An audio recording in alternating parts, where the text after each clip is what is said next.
It's showtime.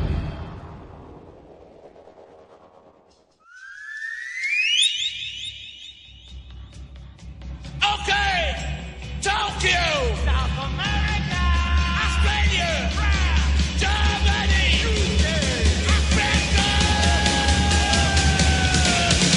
Here we go. Head On with Bob Kincaid. 3 hours of conversation, cussing, and a discussin' with America's only born and bred Southern liberal talk host. Head On with Bob Kincaid is brought to you each night by Coal River Mountain Watch. Coal River Mountain Watch invites you to become part of the solution, part of a sustainable future, part of the uprising against mountaintop removal. Coal River Mountain Watch, crmw.net. And now, from high in the hills of beautiful West Bicod, Virginia, here's Bob Kincaid on the Head On Radio Network. Well, howdy.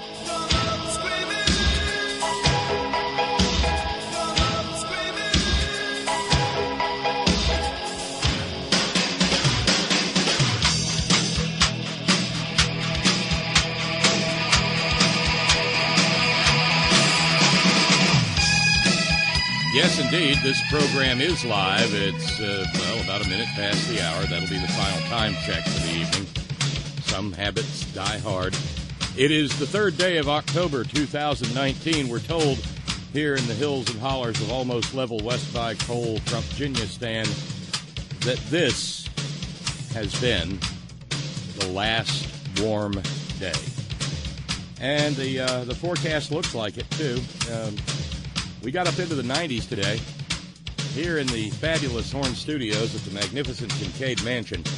It's 86 and a half degrees. So who knows? It may be the last day of you-know-what kind of radio until, late spring of 2020. Hi, I'm Bob Kincaid. Like I said, this program is live. I'm really here. These 3 hours these days represent a sort of refuge. And we'll have 3 hours of cussing and discussing on this Thorn-in-the-Side Thursday. And I think I've got some thorns set aside. Before we get started, every program here begins with gratitude because you are the ones who keep it on the air. So thanks go out to Gene and Ann across the pond. Thanks go out to John and to Stephen. And thanks go out to Janice. And tremendous thanks go out to Yuki and Peggy in the sandbox. Thank you very kindly, jumping in alongside an anonymous friend, two anonymous friends, and our pal Shorty in L.A., making it possible for me to get out in front of some of the bills a little bit so that if it turns out I'm not on the air at some point in the near future, that we'll be able to be okay. That having been said, thank you to our subscribers, and thank you, as mentioned, to Yuki and to two anonymous friends. Thank you to Shorty, and thank you to Peg in the sandbox. Thank you also to Jan and Jerry. They responded to Tracy's challenge for the evening. Remember, Tracy's challenge was the $50 in case of Bob's absence meat challenge. So we got $25 to go on that, which means that if met, we'll only have $100 to go to meet the fundraising goal for this evening, which is tremendous. And more than that, I cannot thank you all enough for your tremendous outpouring of support and compassion. The notes and the letters have been pouring in, and I am beggared for words to let you all know how much it means, not just to Agnes and me, but to our son, and in this intractable, miserable situation. There's nothing new to report on the situation. It has not improved. I guess one can say it has not worsened, but it just remains the brutal fact that it is. and my heart feels like it's made of lead. Everyone that I've spoken to has recommended that for the time being, our son stay where he is, and that goes from, well, I'm not going to list off all the names, but it's everyone. And it is just, it's a terribly grief-inducing situation. And I'll let you know as things develop.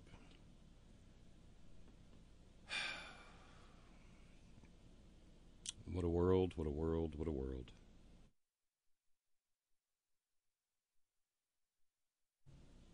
And it's not just, personally. It's what a world, what a world, what a world.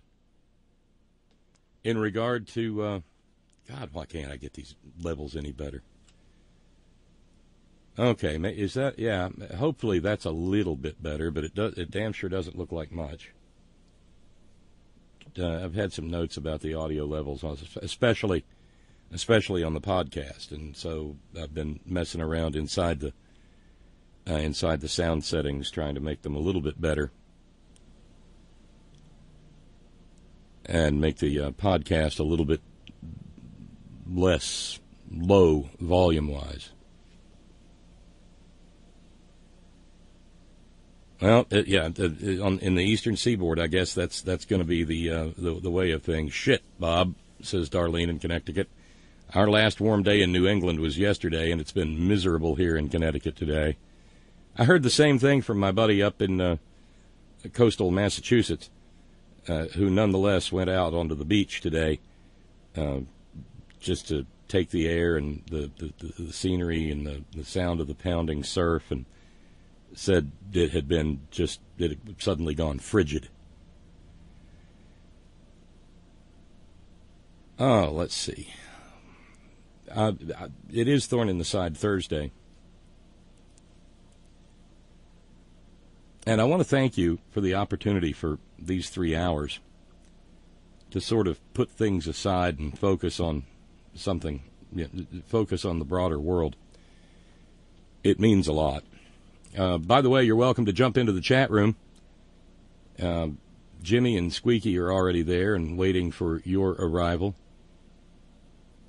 Also, of course, capable moderator, longtime inveterate, indefatigable veteran chat room moderator Sparky, who today, third stage guild navigator that he is, has folded space to become Man Cave, and he's joined by his trusty companion, pinch hit midweek chat room utility moderator and all-around great guy, Steve from Georgistan. A wonderful time, I hope, will be had by all. But where to begin this evening with this Thorn-in-the-Side Thursday? As you can imagine, laughs are hard to come by. So let's start with one, shall we?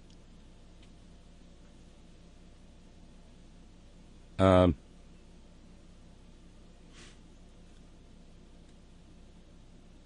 what's funny, it's delightful.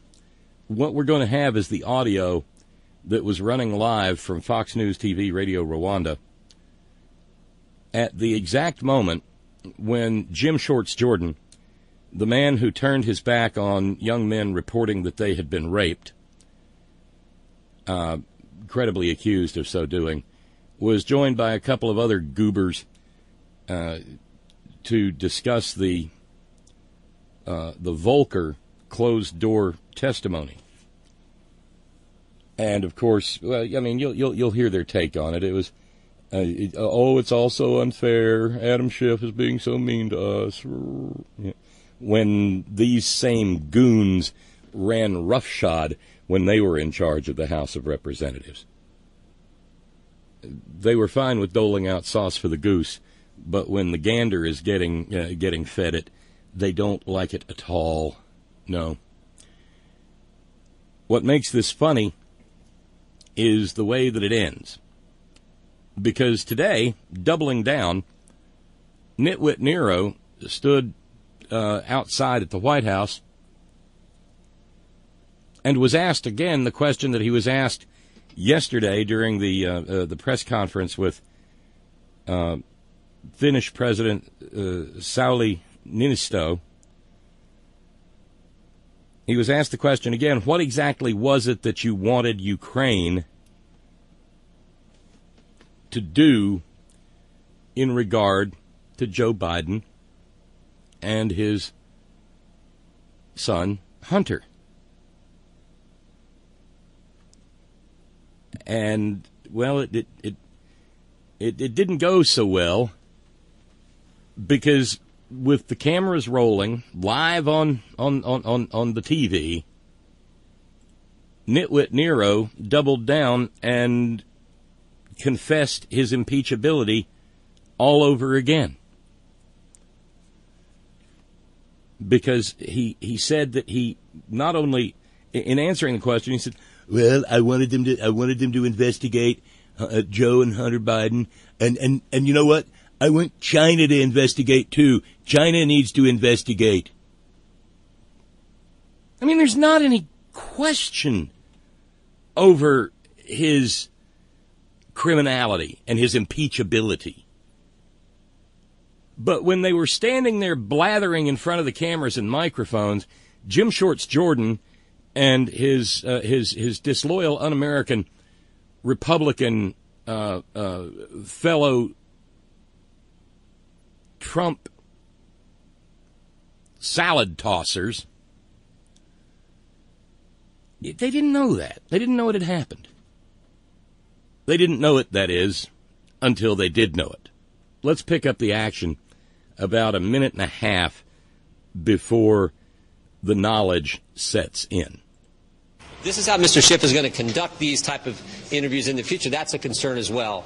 But Ambassador Volker has been very impressive, and as I said... This, of course, is Jim Shorts Jordan, who refuses to wear a jacket in the Congress of the United States because the women folk get to wear pants. You know, at some point in time when this little bastard goes to work, he has to have the jacket on because that's how you get through security. I mean, I've run around the congressional office buildings enough and seen them go in and out, members of Congress. They got a little lapel button that they wear. And it immediately signals to Capitol Security, oh, that's a member, and he doesn't have to fool with the metal detector or any of that business. And they just loop him around, and he goes about his business. And, of course, once you get into one House office building, you can just use the tunnels under Rayburn and Longworth and Cannon to go from building to building if you need. But when you go in the building, you still got to get through security. And as long as that button's visible, beep, you're right in. Otherwise, you're digging out the wallet, and you take out the wallet and the cell phone, and you take out the wallet and the cell phone and your fountain pen, and the wallet and the cell phone and your fountain pen and your car keys. And it's a hassle, because that time of morning you're standing there in line and you just, right.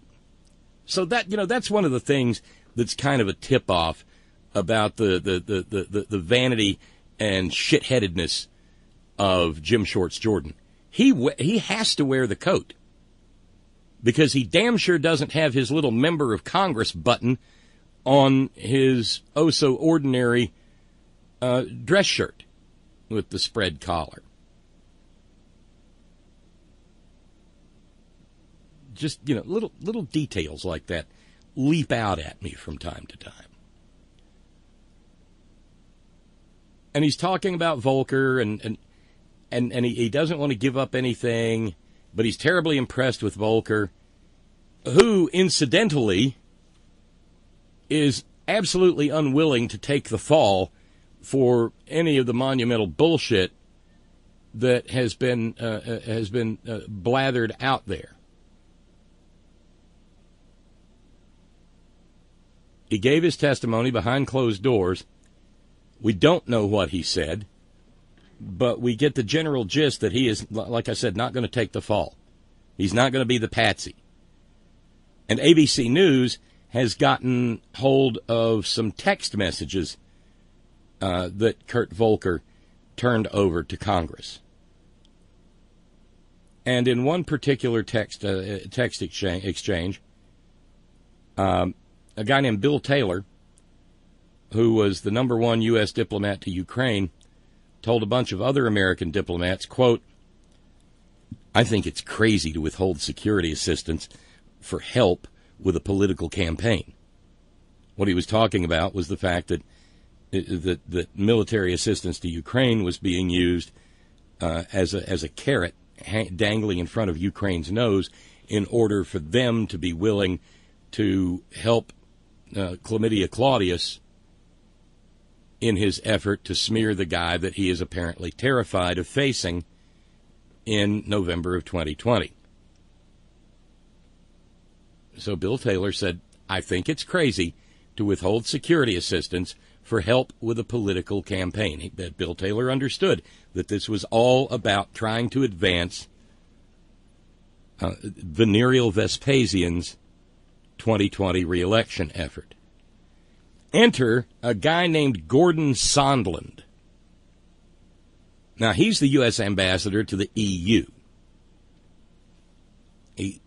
Why, you might ask, is Gordon Sondland the U.S. ambassador to the EU? Well, he gave a horse-gagging amount of money to the Trump Inaugural Committee. You remember the Inaugural Committee, the one that's still under investigation, that was a complete exercise in graft and corruption. Yeah, that one. He gave over $1 million to the Inaugural Committee. And the next thing you know, Gordon Sondland's being told that, well, by Jove, he's going to be the ambassador to the EU. Well, Gordon Sondland got in on that text exchange, the one where Bill Taylor said, "I think it's crazy to withhold security assistance for help with a political campaign." And the next thing you know, he's tweeting back,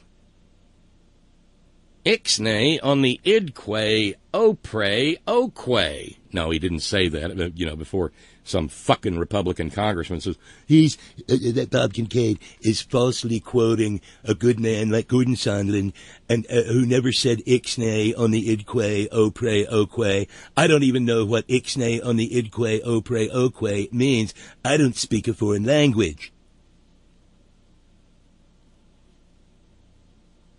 But Sondland said, "Hey, there was no quid pro quo. Quit talking about this on these text messages." Hence, ixnay on the idque opre oque.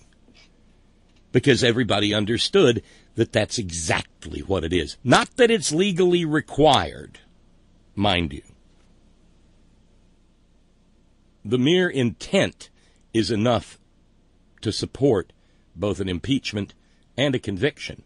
It's also enough to support a criminal charge and a conviction, if only we weren't still operating under that deeply un-American and misguided so-called guidance from the Office of Legal Counsel that says the President of the United States could gun down people in Lafayette Square Park while being observed by an entire legion of Secret Service officers, FBI agents, FBI law enforcement officers, the Metro D.C. Police, and the Capitol Police. And even though they had all witnessed that those murders take place, none of them could touch him because as president, he's above the fucking law.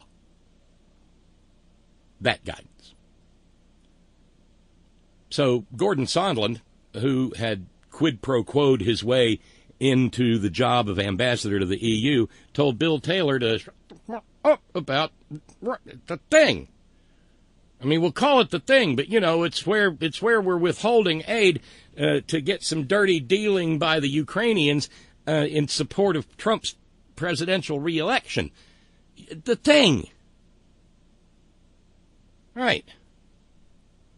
So that's one of the things that was taking place, or had taken place, by the time that Jim Shorts Jordan was proudly declaiming into the cameras and the microphones there outside the hearing, while other good loyal Trump salad tossers were standing by. Let's get back to the action, because this is funny. I said nothing that coincides with what the Democrats are saying with their whole impeachment narrative. The question is, has Volker testified to evidence that other... We're not going to get into specifics. We're not going to get into... Has what he said this morning either backed up or conflicted with the allegations in the complaint? Nothing he has said supports the. It says supports. That's the word we're looking for there. Supports, Jim Shorts. Supports. Nothing supports the allegations in the complaint. Harumph. Of course, we kind of have to take their word for that, don't we? Not exactly big truth tellers, those three. The narrative you've been hearing from Mr. Schiff and the Democrats, nothing. And it's been, but I tell you what, I think we've all been very impressed with Mr. Volker and his. Oh, gosh, yes, we're terribly impressed with Mr. Volker. And there's nothing in what he said that backs up the whistleblower complaint. Oh, God, no. I mean, you know what? There's nothing there. There's nothing in the whistleblower complaint. I mean, it's not like the President of the United States stood in the Rose Garden or anything and admitted to trying to strong-arm Ukraine or called on China to investigate Biden, too. Knowledge of the subject. What is the Did he reveal any conversations that he had with the president himself? We're not going to get into details until the whole interview is done. But some of us have to get. Does any of it contradict what the Democrats have said? What is the counter narrative? You say that this is not the narrative that the Democrats. We'll get you that when we're done with the interview. We just want to come out and give you. We haven't made it up yet. Heads up on what we see happening. Do you have any concerns about what the president said on the South Lawn this week? That China and Ukraine should investigate the Bidens. We've been. You got the question right. Do you have any concerns about what the president said today on the South Lawn about how Ukraine and China should investigate the Bidens? Got any concerns about that, Jim Shorts? And it was all new to Jim Shorts. And it was as though he were standing smack dab below the castle in Monty Python and the Holy Grail when they heard the chickens cackle and the loud moo and the springs of the catapult, and they looked up and then doing his best King Arthur, Jim Shorts Jordan says, "Run away!"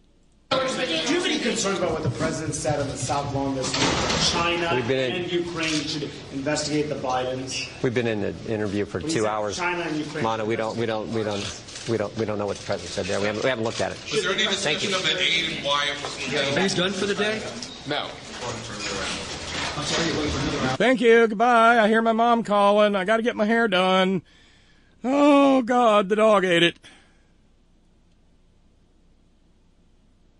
Like I said, we need a little humor. There's nothing funnier than watching Jim Shorts Jordan run away when he finds out that the President of the United States has admitted on live television in front of the whole wide world to impeachable offenses while standing on the grounds of his own White House. Yay.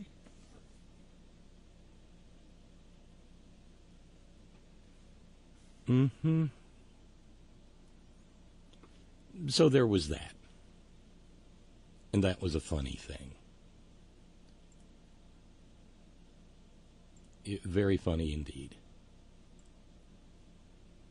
And, of course, now we're finding out via the Wall Street Journal today. I don't know if these are thorns in our side or thorns in Tangerine Tiberius. But today, according to the Wall Street Journal, the reason that the U.S. ambassador to Ukraine, Marie Yovanovitch, was recalled was because Rudy Giuliani went to him pissing and moaning. We don't know if he was sober when he did it. That Marie Yovanovitch wasn't doing enough to help him shake down the Ukrainian government on behalf of Trump. The Wall Street Journal story says that Giuliani reminded the president of complaints percolating among Trump supporters that she had displayed an anti-Trump bias in private conversations. In Mr. Giuliani's view, she also had been an obstacle to efforts to push Ukraine to investigate Mr. Biden and his son Hunter. Oh, enjoy prison, Rudy. And enjoy bringing down the Trump presidency.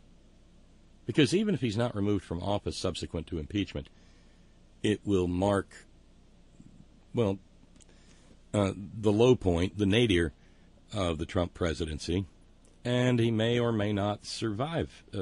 I don't mean existentially, but politically survive it. Yeah. I mean, that's a great reason for not... Both of them. Those are just both awesome reasons. I mean, can you imagine if the Wall Street Journal had published a story saying that Barack Obama had shit-canned a U.S. ambassador after word got back to him from a lawyer saying that that ambassador was not sufficiently obsequious to Obama? The howls and the shrieks and the screams from Fox News and all their various and sundry fellow travelers and co-conspirators would still be ringing the earth and audible even in the vast vacuum of space itself. Brother Deacon Asa asked, was Rudy in drag when he went preening to the Tangerine Tiberius? I'm asking for some friends. You got some friends, Brother Deacon Asa. You do. So that's how Marie Yovanovitch came to not have an ambassadoring job anymore. Note coming in from Darlene in Connecticut. The Republican goons are all on message. The C-SPAN all-day stakeout is still ongoing, and just one Republican emerged and said Volker has blown a hole in the accusation that Trump asked Ukrainian President Volodymyr Zelensky to dig up dirt on Joe and Hunter Biden. Dig up dirt? I don't recall that being the accusation. The gaggle finally caught on to the sleight of mouth and questioned the little GOP dweeb about it, but only after he had many minutes to spew his talking points. Everything you're describing that Jim Short spewed, this younger GOP dweeb did as well. It's pretty exact. The dweeb was thrown by the gaggle, asking him about Trump's impeachable comments today. But, he's been in the skiff all day, so he couldn't comment on that. I don't know anything about it, never heard of it. We'll probably have a press release that says it didn't even happen, and that was a made up. That was somebody in a Trump suit that Adam Schiff sent out there to say that. It didn't happen. Now, closed hearings are being called SCIF, Sensitive Classified Information Facility. Yeah, that's remember, that's where members of the House had to go when they wanted to see the Mueller report, because it was on double secret probation. Says Darlene, wondering if that was not by accident, trying to correlate what Adam Schiff and the Democrats are doing with closed-door hearings with what Trump officials did with transferring Trump's phone call transcripts to the top-secret IC server. Hey, same difference, right?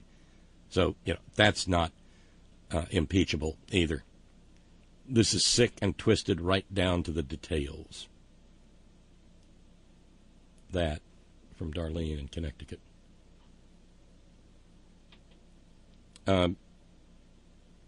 Citing our buddy Michael in Madison with the subject line hysterical, Flavio passes along what Michael said. Trump just whistle blew himself, which is actually quite impressive. According to legend, Marilyn Manson had to have ribs removed to perform that feat. Oh, yeah, you earned that one, Michael in Madison. Marilyn Manson had to have ribs removed to perform that feat. Note coming in from Matt in San Francisco. As an experienced drag queen, I object. What Rudy was in was not drag. It was simply a drag to witness. Well played, Matt. Well played. And not to try to dig for information, but if you'd care to share it, what is your drag name? Drag names are everything, aren't they? If you feel like sharing, Matt. I still remember that was a fabulous, and I do mean fabulous, photo that you sent along of you and your husband. Y'all are good at that. Very good. So I thought the program should start with a little bit of humor, because watching maggots squirm is always a delight. It is as though some sort of political or philosophical salt has been tossed their way. Yeah. But I want to get into something else, because earlier today, Paul Krugman, Nobel Prize-winning economist Paul Krugman, who gets a lot of stuff right, is being praised for having gotten something else right. But I'm not sure he did.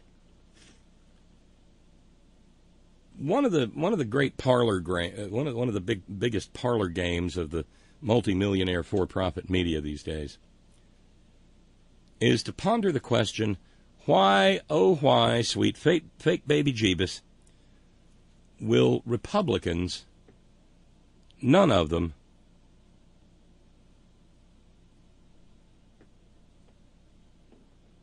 speak up about the obvious crimes of Donald Trump? And in particular, none of them in the Senate. I mean, goodness sakes, Jeff Flake, that man of towering ethics and courage and a quiver full of rubber-tipped arrows, who occasionally tepidly criticized Donald Trump, but every time he was called on to vote for crap that Trump wanted, said, "Yes, sir, please, may I have another?"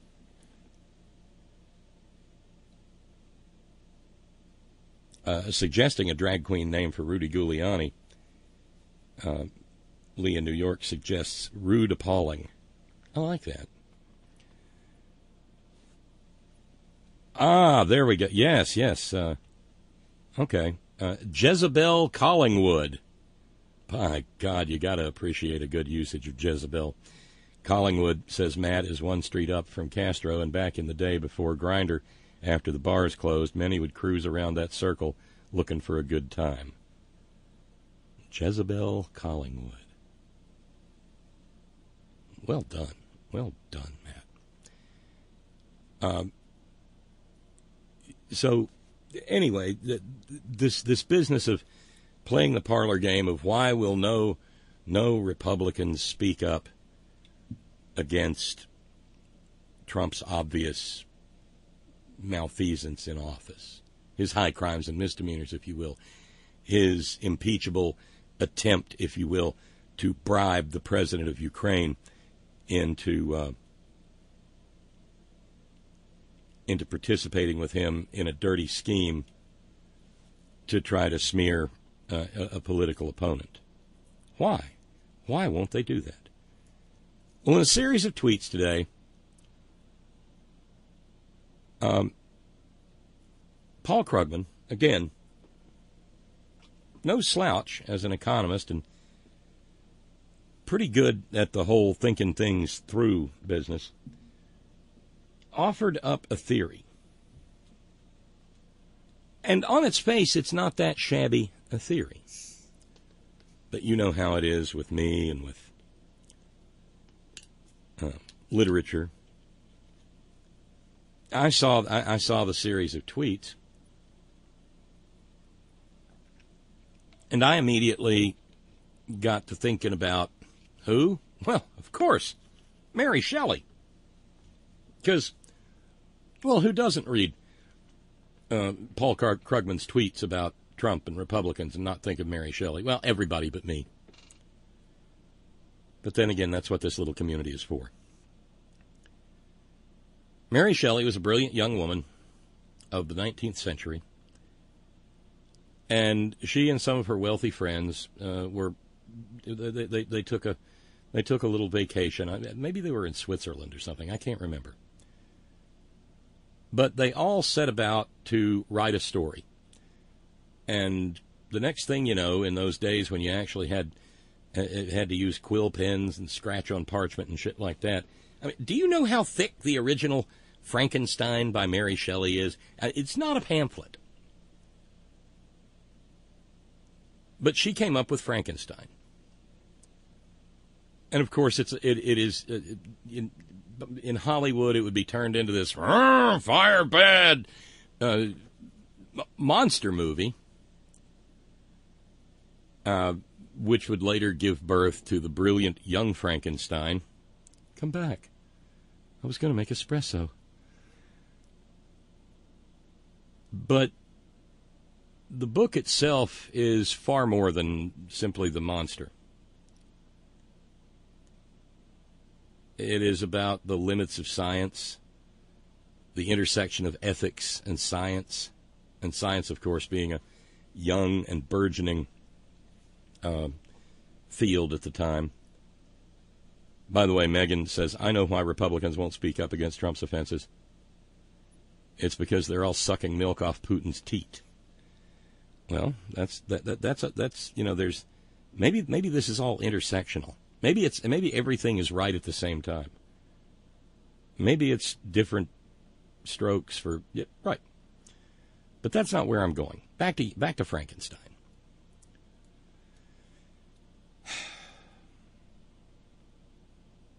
The whole idea is that after Dr. Frankenstein creates the creature,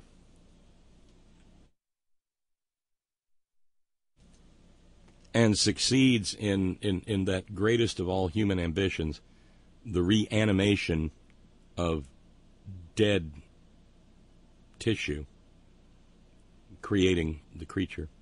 You know the story, basically. The creature runs amok.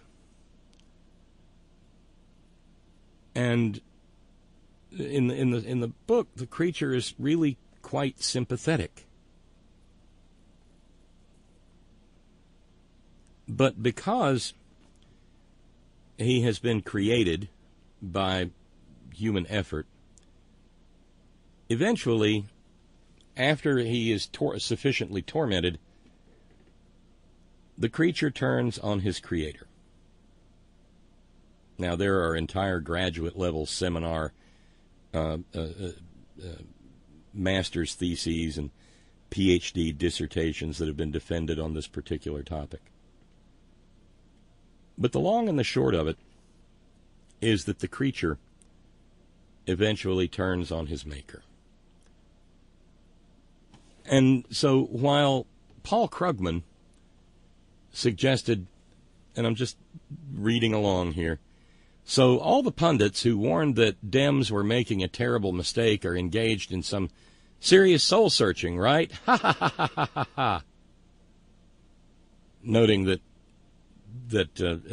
support among the American people for impeachment is going up and up and up, which curiously is absolutely unlike the support for impeachment under the Republicans against Bill Clinton, in which they could never get majority support for impeaching Bill Clinton.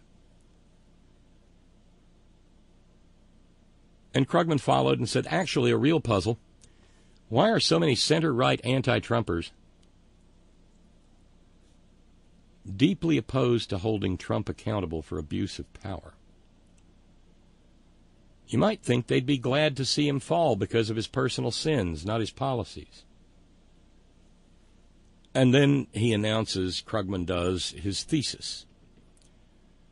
One answer might be Pelosi Derangement Syndrome. They may be anti-Trump, but can't stand admitting that Dems are doing anything right. Strong overlap between never impeachers and those who insisted Dems were blowing the midterms. All this is, of course, a minor sideshow. Much more important to ask whether any Republican senators will relocate their spines. Experience isn't encouraging, but hope springs eternal. Now, far be it from me to just come out and say, hey, the Nobel Prize-winning economist who works for the New York Times and thinks deeply about many things is wrong. But while that may be an element of it, I don't think it sufficiently addresses the entire field. I think my theory addresses the entire field. And you can, if you wish, consider my theory the Frankenstein theory. Going back over 2 generations, the Republican Party, with some connivance of alleged Democrats, I think, for instance, to 1968 and George Wallace's independent presidential candidacy, in which he was going to send a message to Washington, and talked about how, and Nixon's theory of the silent majority. Well, they have all been whipped up into a white, and I do mean white-hot frenzy, since about 1968. Matters of resentment, matters of racism, ethnocentrism, bigotry. Those are all the base, and I don't mean at level, I mean base as in foul. Those are all the base impulses that, along with fear and hatred, that have driven Republican political campaigns, actually probably since 1964, when Barry Goldwater was saying that it was okay to launch the occasional nuke.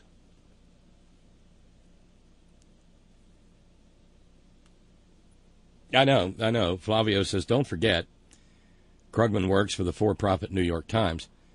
While I will read his stuff every now and then, I always read his stuff with a truckload of salt.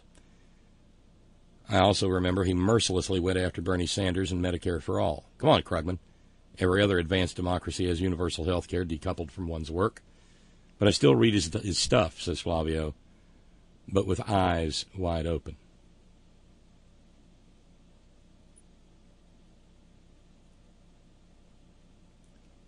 Well, this is where my Frankenstein theory comes in.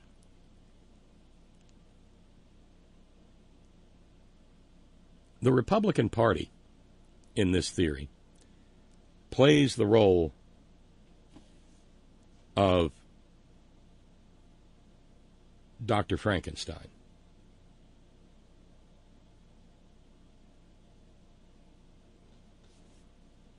Brother Deacon Asa says, if you're suggesting that Republicans don't rat on Trump because he's a creature of their own making, let me be the first to disabuse you of that notion. Anything Repigs create will simply fall apart like a bunch of broccoli.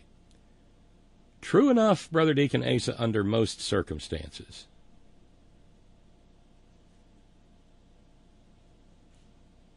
But work with me here. Beginning around 1970, recognizing an opportunity when they saw one,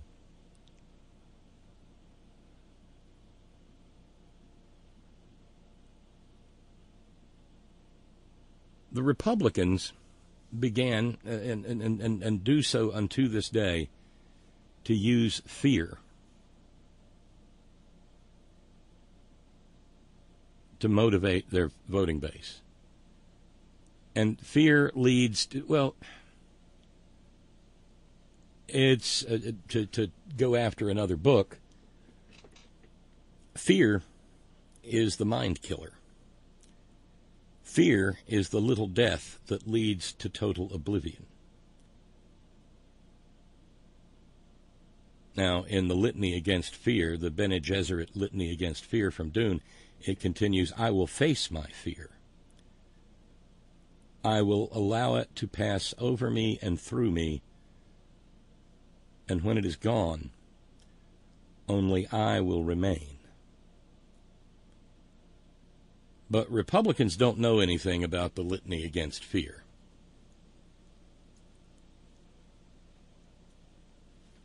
Republican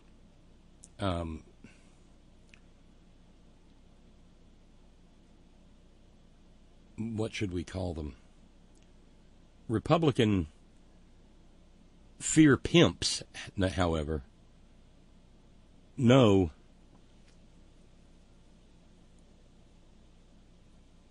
that it'll drive a shit ton of people to the polls. And in creating this monster, they have armed the monster. The monster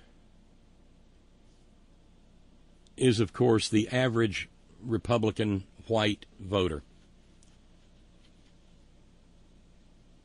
And in the years since 1970, when the National Rifle Association went from a marksmanship and hunting group to a militant, weaponized political pressure campaign, more and more people have taken up firearms. We can see the effect of that in the almost daily bloodlettings that we experience in this country.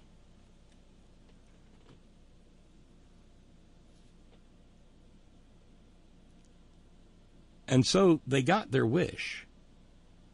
Republicans hammered and beat and thumped and drummed and went hammer and tongs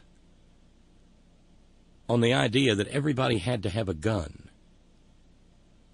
And probably lots of guns, because the government was going to come for your guns. You know, obviously missing the point that if you don't have any guns for the government to come for, the government's probably not going to come to your house. I know. Logic's not their strong suit. But they have created an America in 2019 that is bristling with firearms and owned by people who are more than willing and actually fantasize about the day that they get to use them.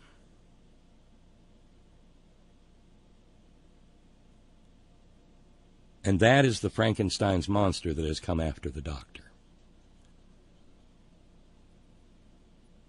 As far back as the Obama administration, they were rallying and carrying posters that said, and I think, it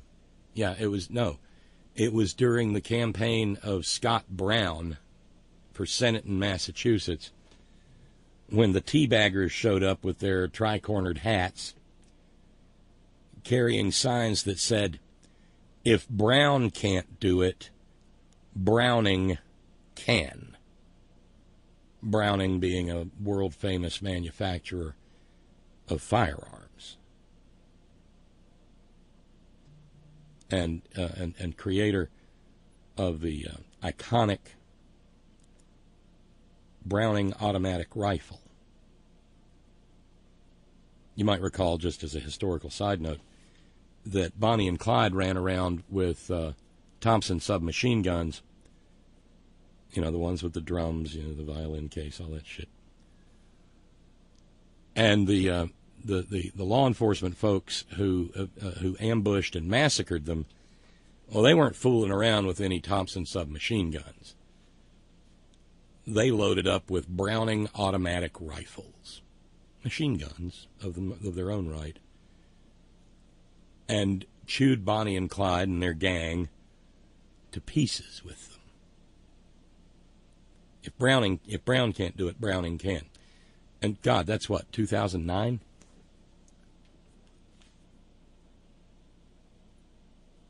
Trump, on the hustings in 2016, suggested that Republicans should use their Second Amendment remedies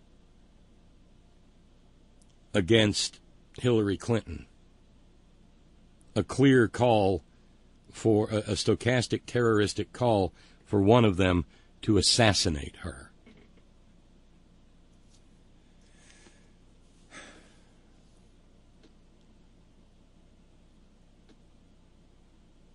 And it's only gotten worse since. I mean, even here in West Virginia, where Joe Manchin, who's not exactly some sort of pinko commie, anti-gun, sissy liberal,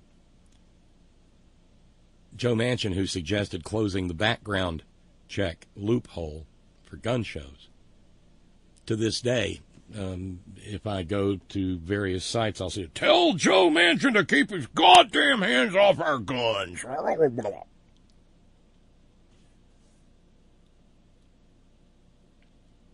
And in that reality lies the true answer to why none of these Republicans will stand up and support impeaching and removing the President of the United States from office.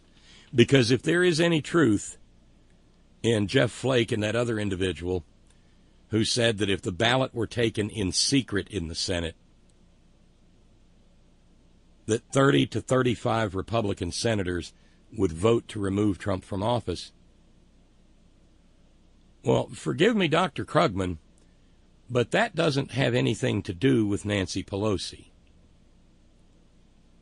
That has everything to do with the gut-level recognition of Republicans that the monster that they created is out of control. Just because they holler mental health every time some bloodbath is unleashed, every time the NRA's roulette wheel of death and misery lands on another random community, just because they do that doesn't mean that they don't understand the sickness that this country suffers with firearms. I would suggest that they know it better than anyone else, because they are more afraid than anyone else of the very people who keep them in office.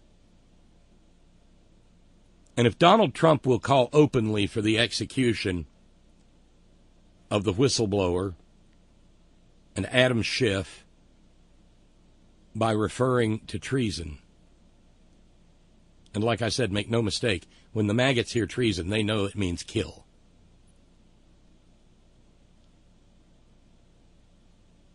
Then people like Republican senators and Republicans in the House know that they had best keep their mouths fucking shut. Or that if they choose to open them, the only way they should open them is if, in fact,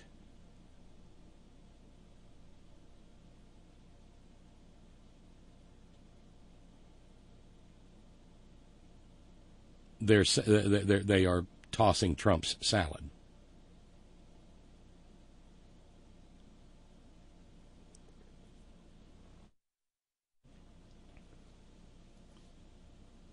And so consequently, Republicans know that the monster is loose. And they know that, like the villagers in Mary Shelley's Frankenstein, they have tormented the monster and driven it into paroxysms of pure animal rage.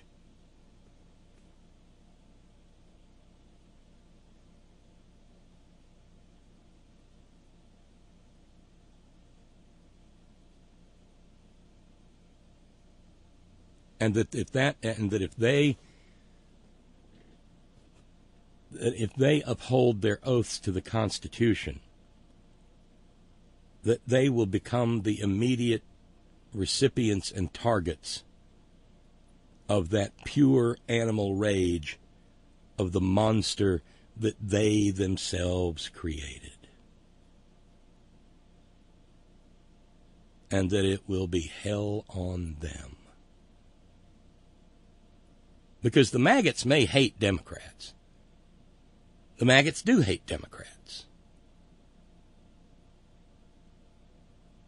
And they probably, in their most private thoughts, would like to do something bloody. I mean, after all, we did have a guy mailing bombs to people he perceived to be enemies of Trump a year or so ago. So there's that.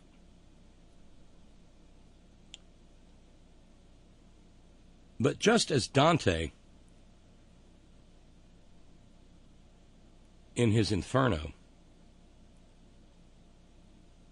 reserved the lowest level of hell for the betrayers, Well, Dante was tapping into a sort of a universal sentiment when he did that.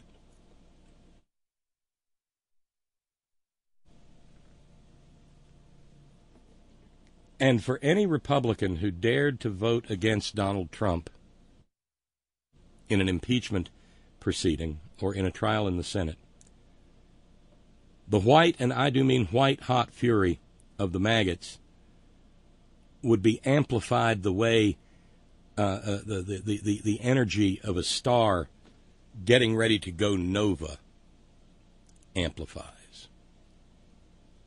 The heat would expand and become all-encompassing. And so, with due respect to Dr. Krugman, I do think he's wrong.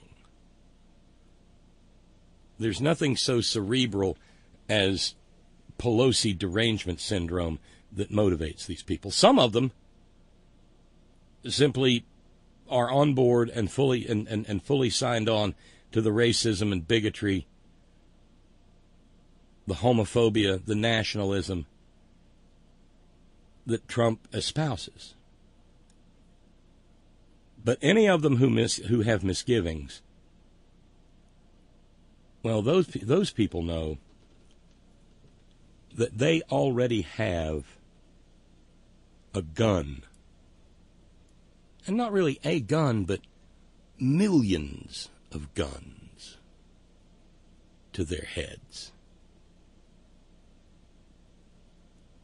Because the maggots won't come for the Democrats first. They will come first for anyone that they deem to have betrayed their God Emperor. Just as the creature came finally for his Creator.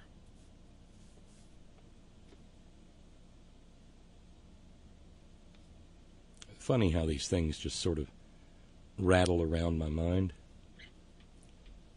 Flavio says, very compelling theory. Can it also coexist with the possibility the Russians have so much compromise against the repugnants that they dare not get out of line? I mean, so many of them went to Mother Russia.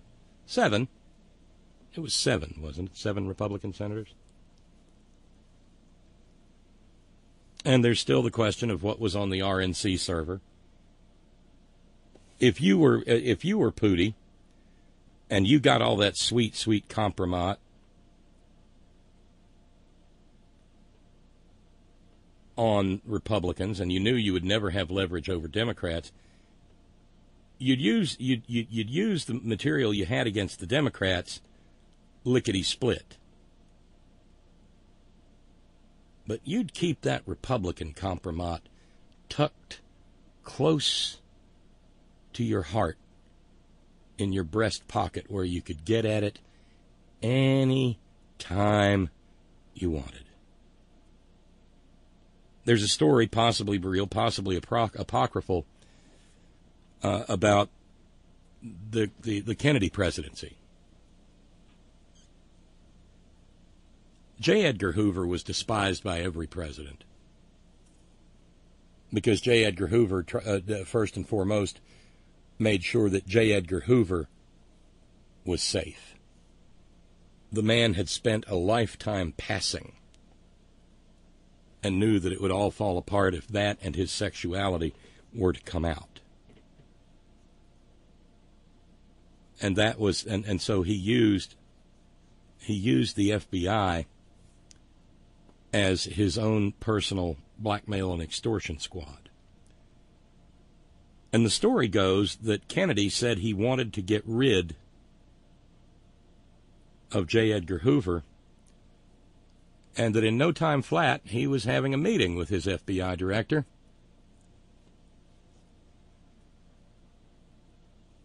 Who opened a manila folder and showed John Kennedy some photographs. And said, "Don't worry, Mr. President. I'll keep these locked up safe."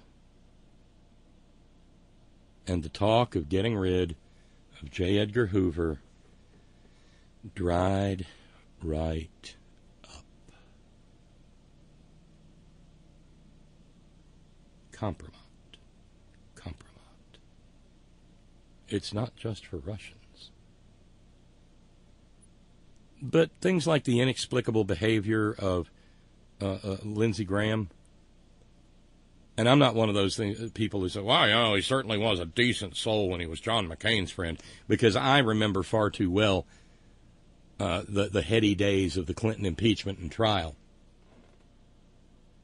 those early months of 1999. When our family was still so young. And I wasn't back to doing this yet, but I followed it day in and day out because it was a level of political spectacle that I'd only witnessed as a child during the Watergate hearings.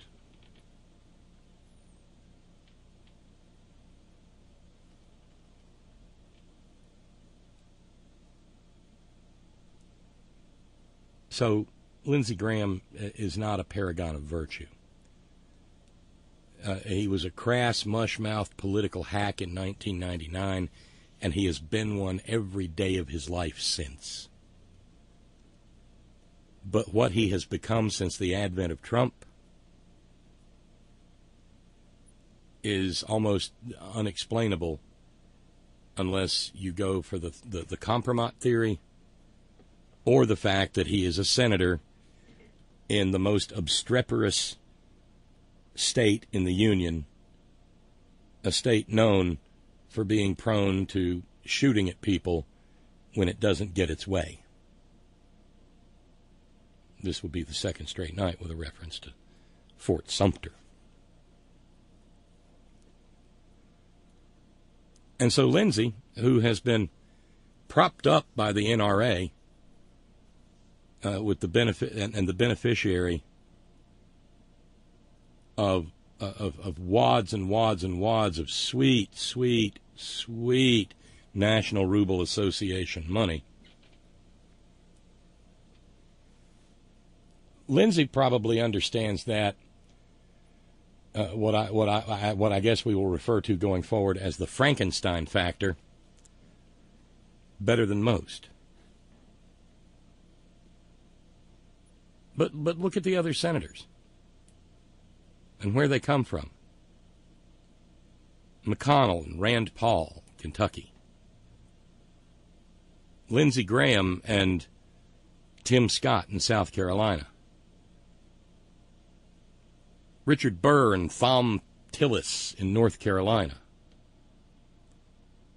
Whoever the goobers are in Mississippi. Richard Shelby in Alabama. The one seat that's not empty, Purdue in Georgia. Lamar Alexander, who should be immune to any of this, but is retiring in Tennessee.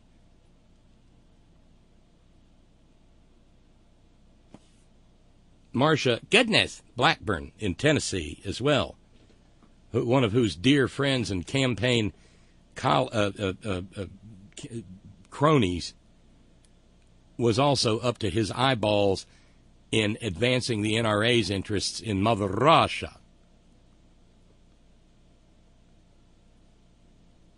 It goes on and on and on. Arkansas.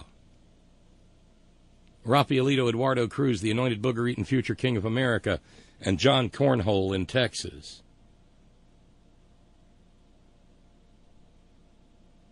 John Kennedy and whoever the other one is in Louisiana.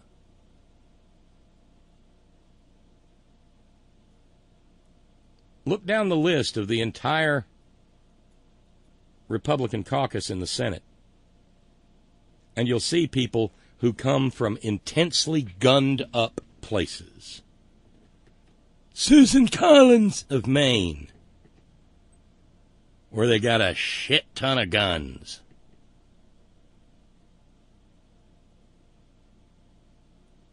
Ron Johnson in Wisconsin, where hunting is as close to sacred as the baby Christ's mouth is to Mother Mary's nipple. Montana, Wyoming, Utah, Idaho, Kansas, Indiana. These are all states, Missouri. These are all states that are absolutely filthy with firearms.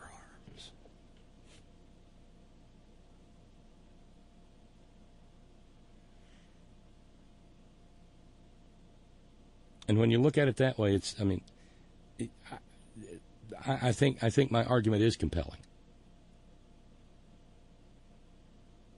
In fact, I think it's downright Sherlock Holmesian. When you have eliminated the impossible, whatever is left, no matter how improbable, is the answer. And the answer to Republican fear is not that they're afraid of maggots at the ballot box, but of maggots at the ammunition box.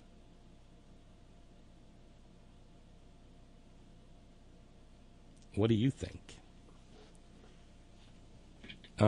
Megan says, I would have thought that after Steve Scalise got shot and was subsequently saved by Capitol Police, the Republicans would have known that particular fire would get their hands burned too. Alas, they seem to have developed amnesia. They didn't develop amnesia, Megan. They doubled down.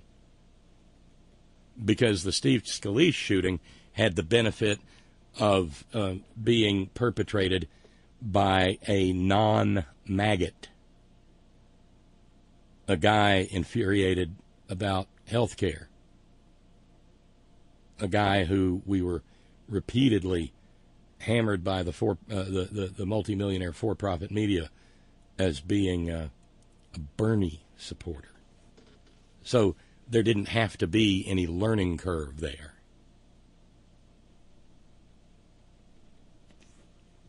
Yeah. Lee in New York says, fear is the path to the dark side. No, wait, no. Fear is the path to the dark side. Fear leads to anger. Anger leads to hate. Hate leads to suffering. It's the best I can do on a short notice for a Yoda. Thank you, Lee. So we can certainly talk about that if you'd like to. The stress line's open, 844-843-4676, 844-THE-HORN. Last I checked, it was still connected to the Bluetooth. Let me look again. Bluetooth on. No, hell no, it's not connected.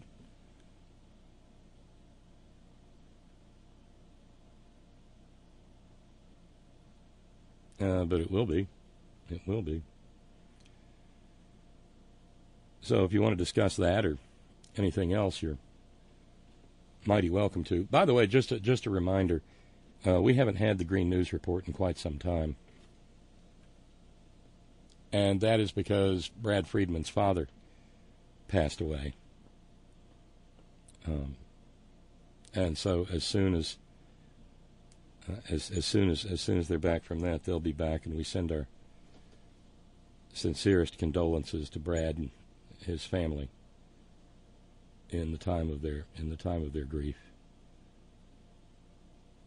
Last I heard, Brad was sitting Shiva, and so, as the saying goes, may his father's memory be for a blessing.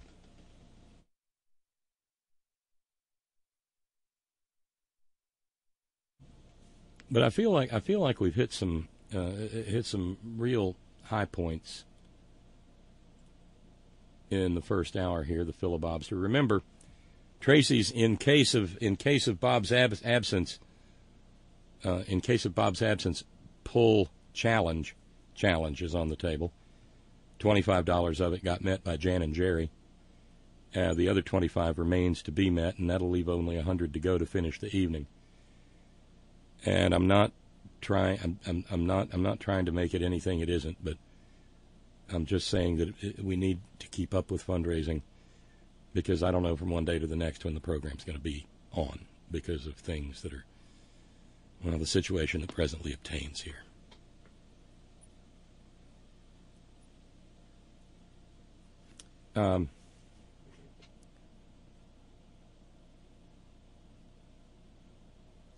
It was a couple of days ago. I hate to break it to you, Bob, says Darlene in Connecticut, but your Yoda sounds more like Kermit the Frog. Kermit the Frog. Sesame Street News. There's a reason for that, Darlene. Yoda and Kermit were the same guy. But there was a shade of difference. But my Yoda usually does come out Kermit the Frog. Note coming in from Kyle. Pelosi Derangement Syndrome is extremely real. Several times a day, my maggot father will start screaming at his TV while watching fascist news about how Pelosi needs to be kicked out of the office. He never complains about her policies, only going into personal attacks on her. They're all scared shitless of her because she's a powerful woman, and they know she will take down Trump, and they can't accept that. Oh, goody. Kyle adds, ha, ha, ha, ha, ha, ha. All the one-liners and impersonations tonight have made me shoot water out my nose. Thanks, Bob. Well, I'm glad it's water, Kyle, because, you know, if it's Sprite or ginger ale or Coca-Cola or beer, that shit burns. Truly.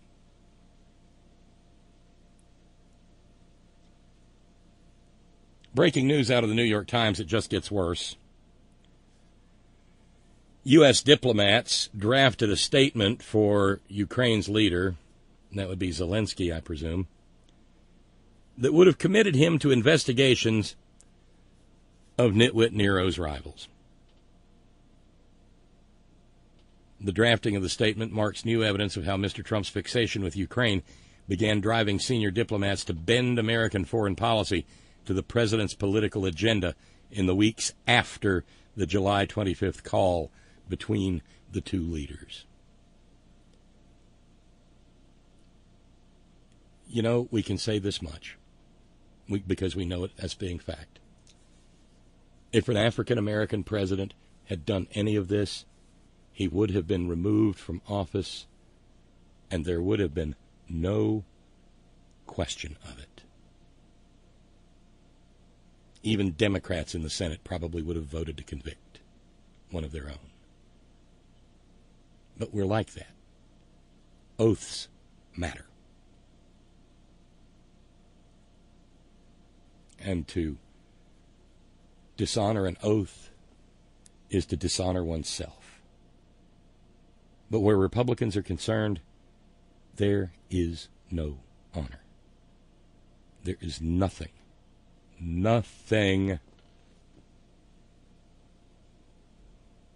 but the unending grasp of Republicans for political power.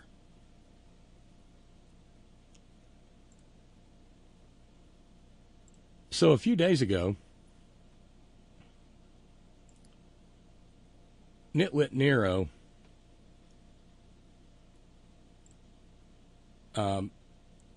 was in the business of putting together what was called an executive order to stop, and this is the socialist destruction of Medicare.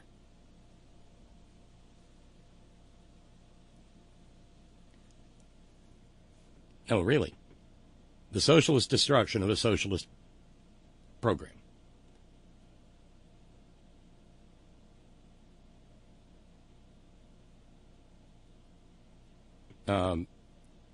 It was unveiled today during a trip to Florida, and he was trying to push back against the idea of everybody getting Medicare. This, of course, after the Trump administration itself has his budget has slashed the living bejesus out of Medicare. And the irony of saving a socialist program from socialism being utterly lost on a group of people with a collective IQ of a drowning flea.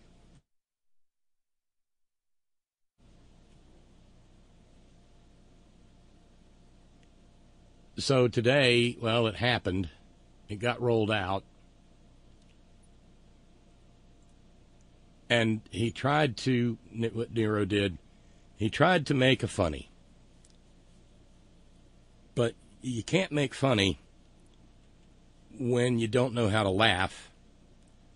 And the only thing you've ever found funny is hurting other people. So he went to Florida and wound up going off on another one of his tirades. But in the midst of it, this. But I'm pretty sure you're going to do fantastically, Ron. You feel good about it? Huh? You better do good, otherwise you're making us both look bad. You hear that, Casey?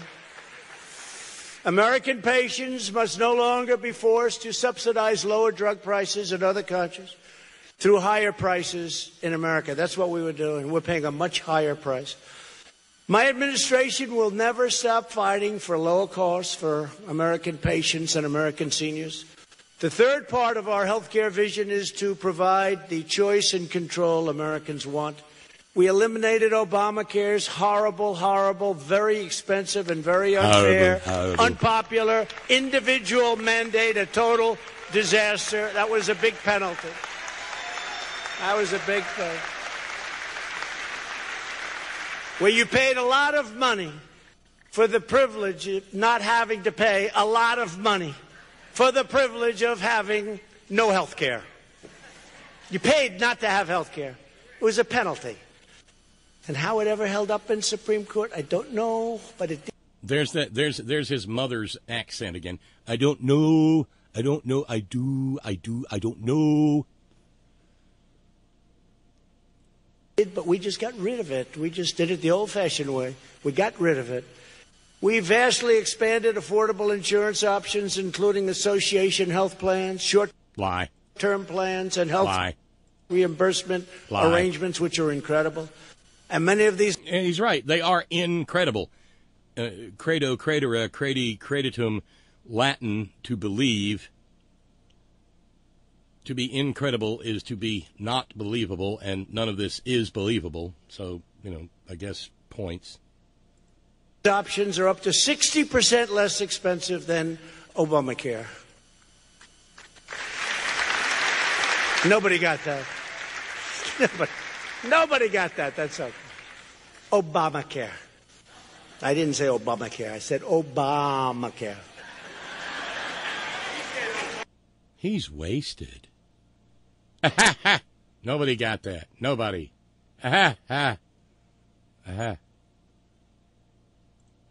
President Obamacare, he can have it. But we've done a great job in running it. We almost had it done. We unfortunately had one vote. Middle of the night, just went thumbs down. That wasn't good. After years and years of campaigning, repeal and replace, right? But we've done a great job because we got rid of the individual mandate and we're running it better. It's still no good because it's too expensive. The premium is way too high and all of the elements of it, it's just not good. But we're coming up with an incredible plan that if the Republicans take back the House, keep the Senate, keep the presidency, we're going to have a fantastic plan. Yeah, cheer you maggots. The last time it sounded like, he made his funny and nobody laughed. I think we should charge them, the people who didn't laugh, with treason. We need to look into them for treason. They didn't laugh. Jesus. Oh, and by the way, in the middle of the news story, I'm looking at this. There's an ad. Sign now if you think Adam Schiff should step down. I don't know if you saw the story, but the Republican war chest is flush. An appropriate word too, because between now and November 2020, you're going to wish that you could flush every network that runs these ads, every social media platform that runs these ads, every website that runs these ads, right down the shitter.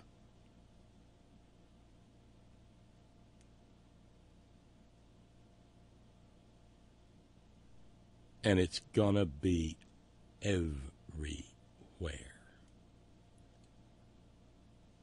And a little critique along the way.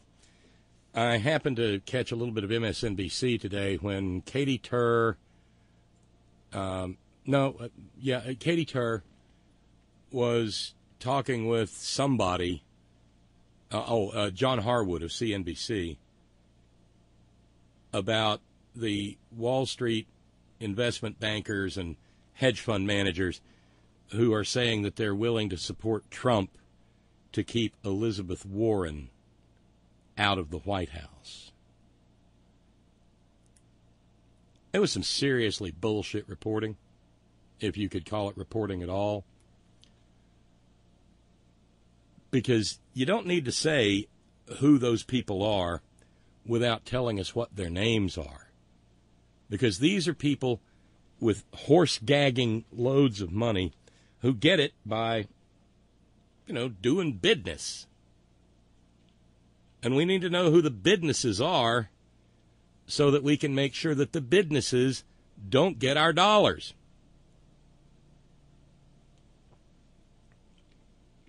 They talked about how, Elizabeth Warren's wealth tax may be impossible to implement. And yet somehow or another they managed not to say that the fact of the matter is, those same, and they were said to be wealthy Democratic donors.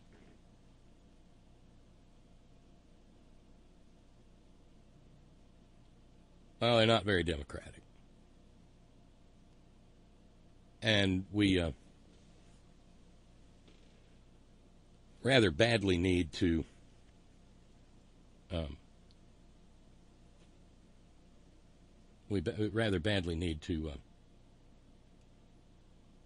let folks know how we feel about people who stand up against, or who stand up first and foremost for the wealthiest among us, while telling the rest of us to go take a flying fuck at a rolling donut.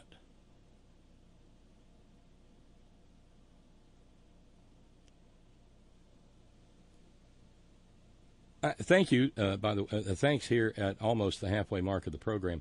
Thank you to Vincent, and thank you to Renee. Vincent and Renee have finished off Tracy's in case of emergency pull challenge. So that means that now we have only $95 to finish for the evening.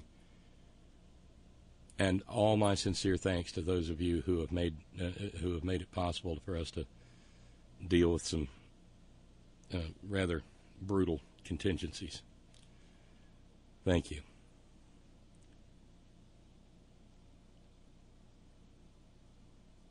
So the filibuster has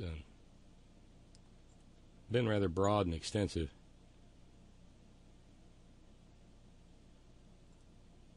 Let's go over and check in. Let's go over and check in with Scott and see which neurons I have agitated. Hey, Scott. Okay, that's either me. Hold on.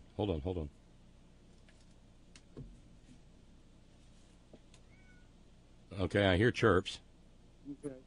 Yeah, my neurons were born. Hold on.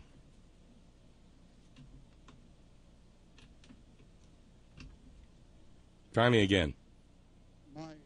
Yeah, okay. I don't know if it's me or you.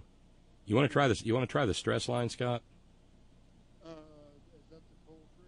Yeah. All right, let me hang up and give it a try. Okay, thanks. That was weird. Haven't had that problem in a while. I don't know if that was Scott. I don't know if that was Scott or me.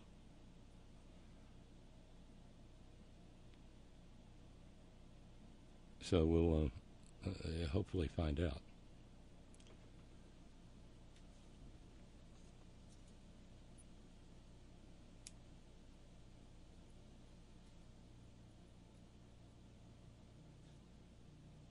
Okay. Oh, really? We're going to do this? Okay, are you there, Scott? Yes, I are here, Bob. Okay, much better. Okay, good. I'll only keep you a wee bit. I say that all the time, but maybe it's true this time. You never know. You have to believe. You know, you got to believe. All right. At the risk of making this sound like the start of a dirty phone call, can you guess what I've got in my hand, Bob? At the risk of, I'm not going to cooperate because I'm betting you have a real live, honest to goodness, delicious cup of River Moon Keep It Lit Blend coffee. Correctamundo. Let me take a sip. Ah, that's great coffee. And it is ever so much. Anyway. It is ever so much better than freeze dried, is it not? Different. I've been on the freeze dried so long. I don't know what the good stuff is like. So I've got to. We got to give a chance for your reacclimate. Your palate's got to get a chance to rehabilitate. Yeah. And the other thing, the other day I set up the coffee maker and stuff, but I didn't have. The coffee maker, by the way, was a gift from an anonymous benefactor, and again, I tip the old rabbit ears to he or she for that kindness. But anyway, I didn't have filters, and I didn't want to do the paper towel thing. I wanted it to be an authentic first try of the thing. And the Malloy blend is a dark roast. And while I was at the store last night, I figured, well, just to be safe, since my palate and memory are so, all of this is so foreign to me today, that I got a bag of a store brand of a medium roast called Breakfast Blend, and maybe I could mix and match or whatever, you know. Are you dancing? No. No, that was over on your end. Oh, well, that's weird. Because I'm just sitting here as still as sounded like maybe Chirps was scratching or something. Well, no. Well, be that as it may. So anyway, I got the coffee filters last night. So today was the inaugural usage of the test flight of the coffee maker. Now, it, by the way, is a 4-cup coffee maker.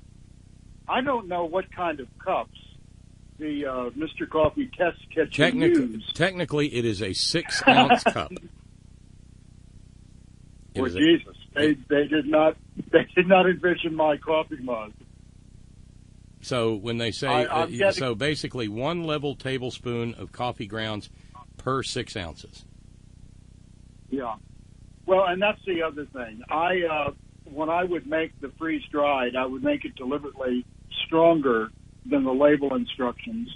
So I'm going to have to tinker with, I may have to do a 4 tablespoon dose and maybe 4.5, until I figure out which one works best. Yeah, in a drip but machine, anyway, in a drip machine, all you want to do is make sure that the water doesn't overtop the filter, because then you get then you get grounds for termination.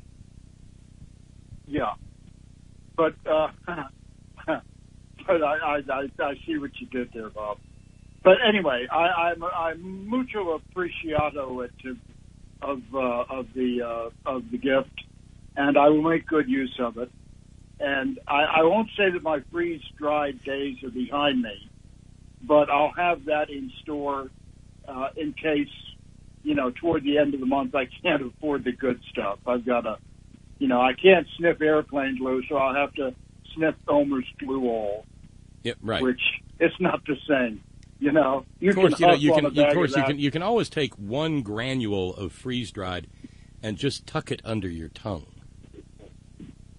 Oh, there's a thought. Sublingual dosage. Yes. Right. There you go. You're a smart man, Mr. Bob. Shh, don't tell him. Okay. Yeah.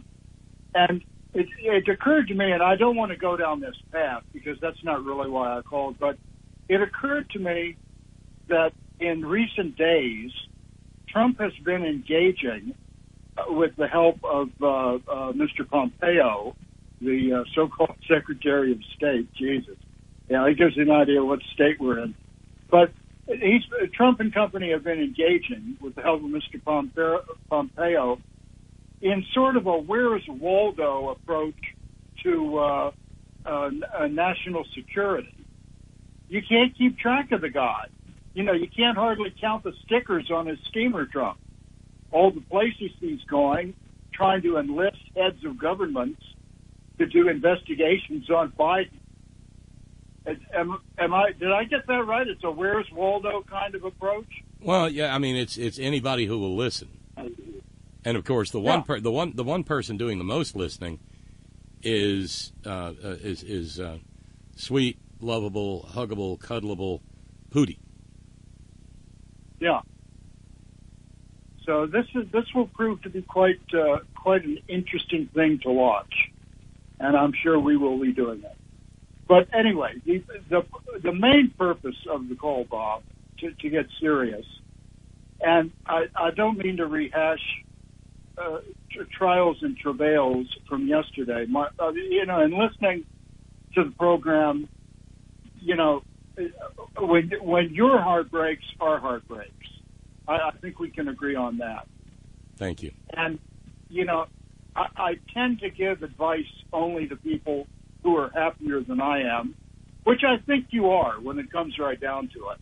It's not hard to be happier than me, But, I know advice, as well-meaning as it could ever be, sometimes is not useful. But instead of advice, let's call it the wisdom of my own experience. Your mileage may vary. Okay? All right. Let me take you back to the late 60s, when I was in 7th grade or thereabouts. Okay? I was a troubled young man. I was the second oldest of 4 children in a middle-class, blue-collar family, growing up on the outskirts of Washington, D.C. in the scintillating 60s. The 60s were a traumatic decade, to be sure. I was raised and, educated in Catholic grade schools. I don't know that my family was ultra-conservative, but they certainly weren't liberals. If anything, they were rightward-leaning moderates at best. But then you have the element of the Catholic Church as constituted in the 60s, post-Vatican II, but still kind of stuck in ancient, misty strangeness, okay? So you had the church influence, you had the parental influence, you had the society at large influence, and you had the Catholic education with the nuns influence. And it's hard enough to be in 7th grade, without all that other extraneous crap. But nonetheless, there I was. I was a troubled kid, okay? And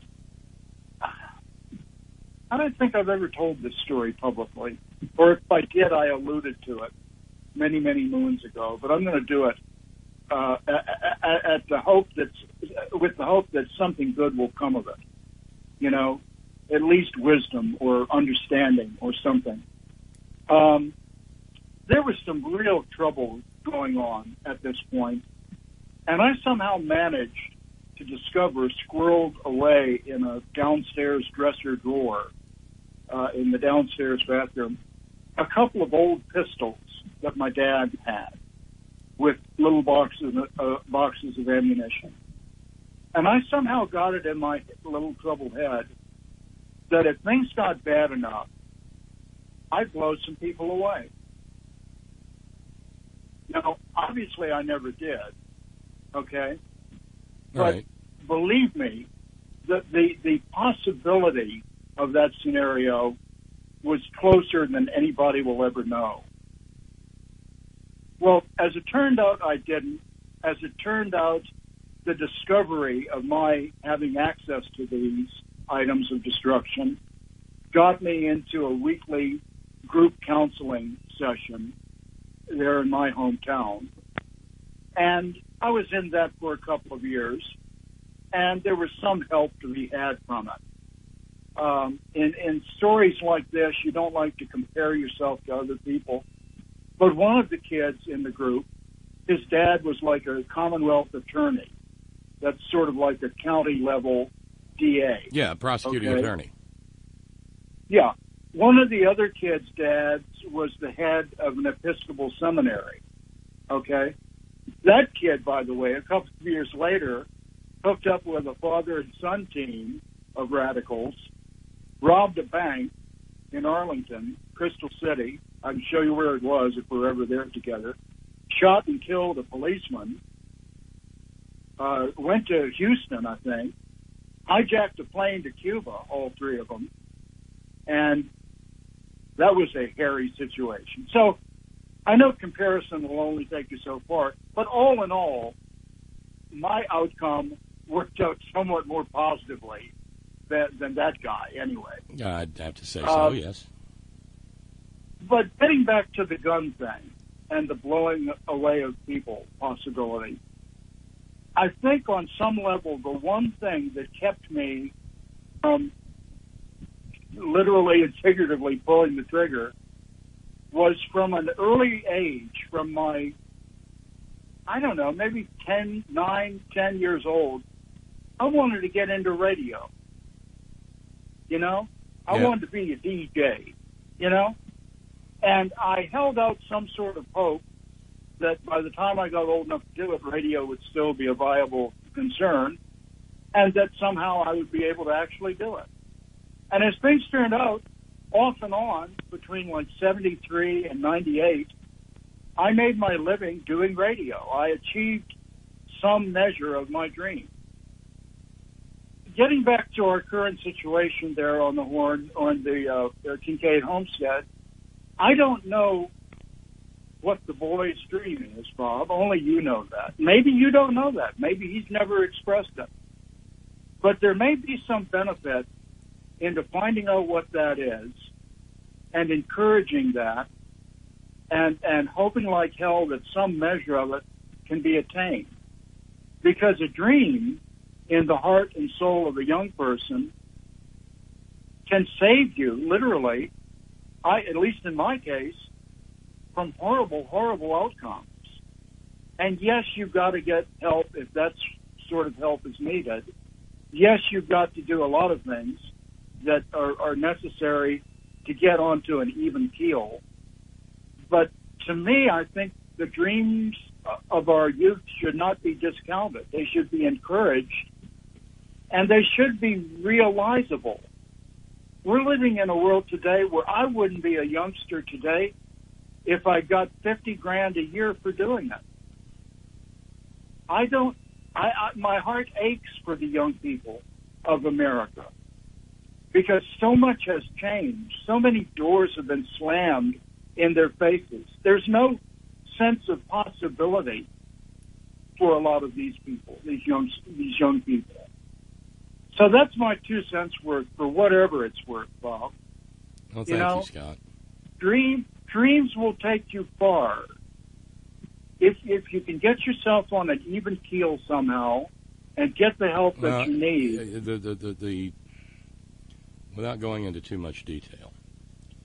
Yeah, and see, I was afraid that I didn't want to go down that path. Yeah, but anyway, the problem arises in the fact that he is extremely bright and has a lot of talents, but I think his problems make it impossible for him to capitalize on them. And what this all centers on is the fact that his problem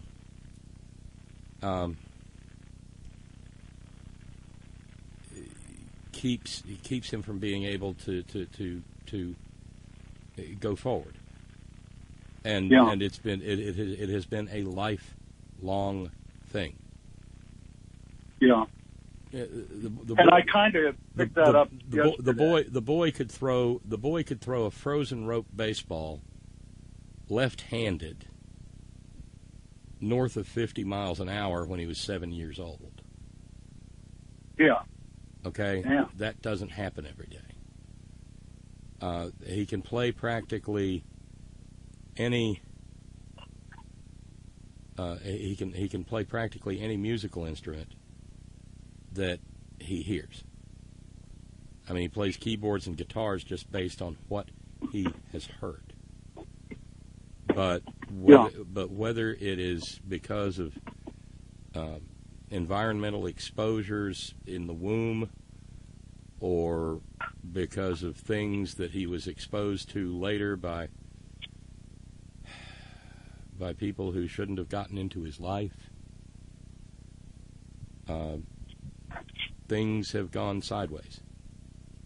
And he's got to have some sort of meaningful help. And what scares what scares me to the toenails of my soul is that obtaining help on that level is something approaching almost impossible in a state like this. Add into it the fact that that the opportunities for his generation, you said you wouldn't be a kid right now for anywhere in this country for loving their money, and I agree. But some places in this country are worse than others. You know, for a long time I have said that young people in this state have more in common with young people in Gaza than they do with young people in other parts of this country. Because there is a sense of hopelessness that pervades this state. There is no work. There's no job that pays more than, very few jobs that pay more than minimum wage, and damn few that will pay minimum wage for 40 hours a week. The coal industry isn't even employing like it used to employ. I mean, this state is in a state of ongoing economic collapse, and it's being run by people who really don't care as long as their checks keep clearing. And that all may sound like excuse making, and it may be. But wait a minute. There we go. I lost you for a minute. I missed. I missed about a minute. Yeah, it may sound like excuse making. It may be excuse making, but it's part of the whole thing.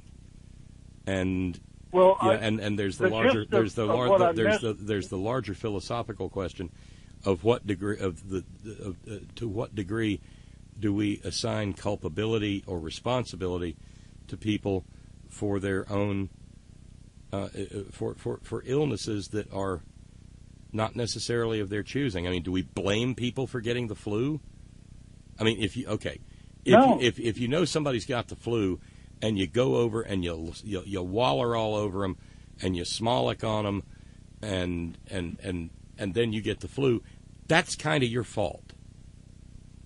Or if a parent finds out that somebody down the street's kids have chicken pox and he takes his own kids over there to make sure they get chicken pox, and that's Matt Bevin, the governor of Kentucky, that parent is, I would argue, criminally culpable in making sure in having made his kids get chicken pox. But if you're wealthy, like Matt Bevin, nobody says anything to you. No. And so we know a little bit about his disorder, and some may never have even yet been identified or diagnosed. And there's been no real effort to titrate him on a medication that and then make sure that that it works, and B, that he takes it. Because, full-grown adult, it's not like you can grind it up and put it in his food. Yeah. Well, to put it succinctly, it is and will continue to be an intricate dance. You think of the Arthur Murray Dance Academy, with the outlines of the footprints on the dance floor where they're teaching you the cha-cha or the tango or whatever. There's a lot of goddamn outlines of feet required on the floor of life to do this dance. Right, and unfortunately, sometimes there are just places where there aren't any outlines, and that's where we are. Yeah. And you can't. It defeats the purpose to want to have help, but there's no help to be had. Well, we went looking for help, and we got retribution instead. And his mother is in agony over it. I'm in agony. I can't even begin to describe it. And this is talking about us, not him where he is. And it's soul destroying.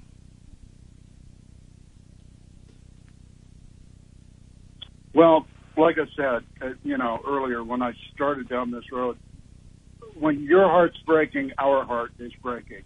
It's a collective thing. When your heart aches, ours aches. When you bleed and weep, we do too, because we're in sync with you and Agnes and the family.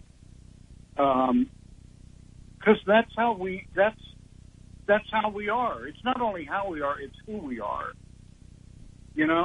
Yeah. And there's we have fun. Some of the most fun, humorous times I've had have been in conversation with you or with others on the front porch. It is a joyful experience, and this isn't that. There's no joy to be had in this. That's the thing that is so frustrating. There don't seem to be solutions readily available, and there's certainly no joy in going through the process with you guys. But that's what we're up to. And I don't know if he's doing it. I don't know if he has the ability to do it. But I can say without a doubt that his mother and I are sitting here constantly asking, where was the wrong choice? What happened?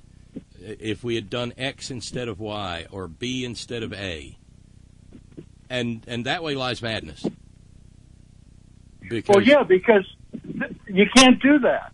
You can only take what's been presented and dance with it as best you can. Yeah, and because you will set yourself crazy trying to figure out, well, where did we go wrong? Well, maybe you didn't. And in his case, it goes back to literally conception. I mean, he, the drugs that Agnes took with all three of the kids, the last three kids. And we were sitting there just ticking things off on our fingers. Every one of them has, and between that and be living and gestating a baby in a toxic state.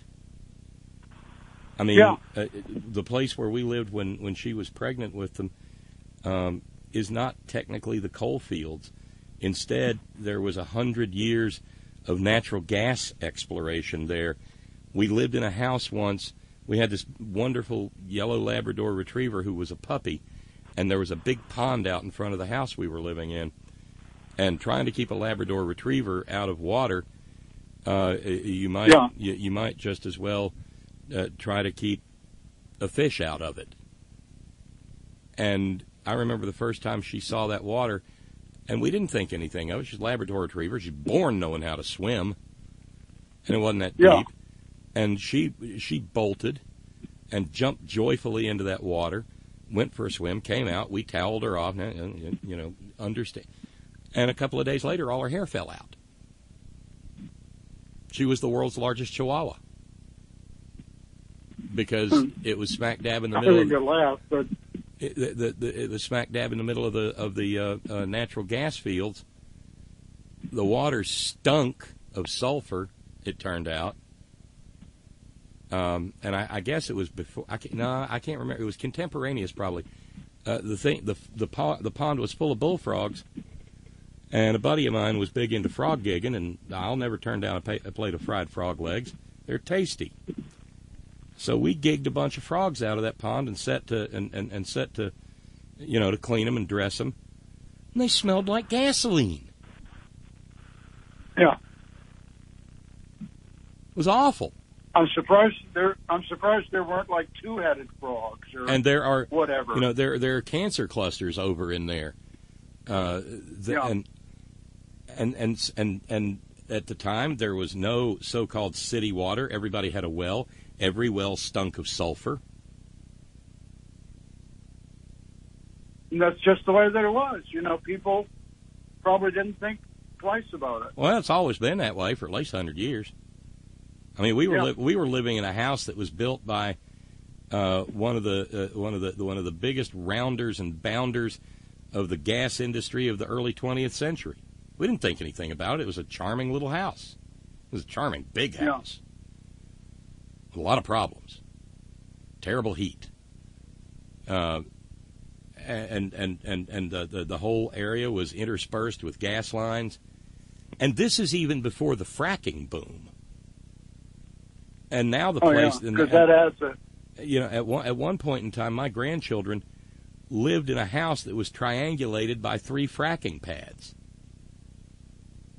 and we've since found out that those things emit toxins similar to the way that the blasting does from a mountaintop removal site. Well, and the thing is, Bob, and you already know this. This is not a newsflash, but we human beings and all creatures are intricate mechanisms, if you will. It's a delicate balance, wellness is. And we're only now really getting our heads around, scientifically, just what a delicate balance it is, not only in the world, the ecosystem, but in our own bodies and minds. And the balance can so easily be upset. And, 20, 30, we talk 40, about frogs and bugs ago, we talk about frogs and bugs and beetles being marker species. Guess who else is a marker species? Yeah, humans. Who? Humans. Yeah, well, yeah, obviously, yeah. And it's as if industry and government, that they're treating us like canaries in the proverbial canaries in the coal mine.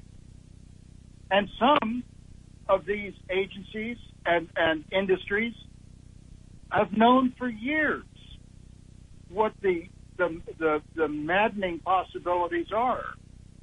Yet, the fucking almighty dollar outweighs all that. Well, you're always going to kill off a few people in progress, but you got to take care of that bottom line.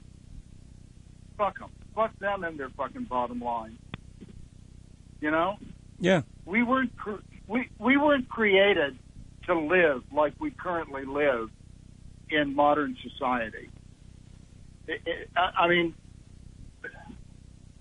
It's frustrating as hell. And again, getting back to youth,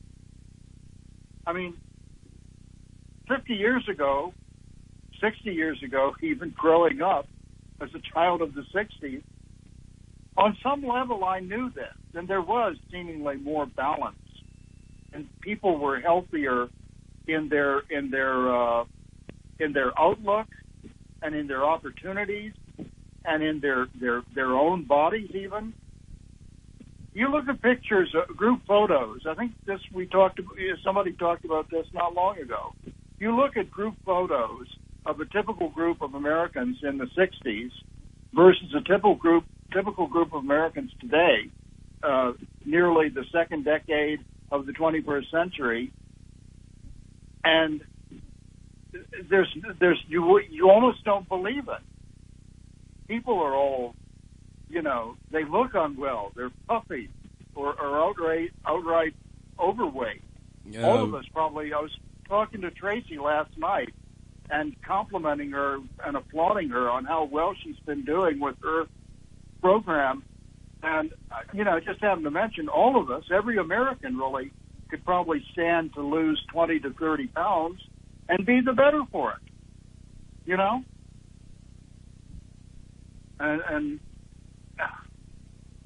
But anyway, Bob, I'm not going to belabor the point. No, I understand. Or delve I understand. any more deeply.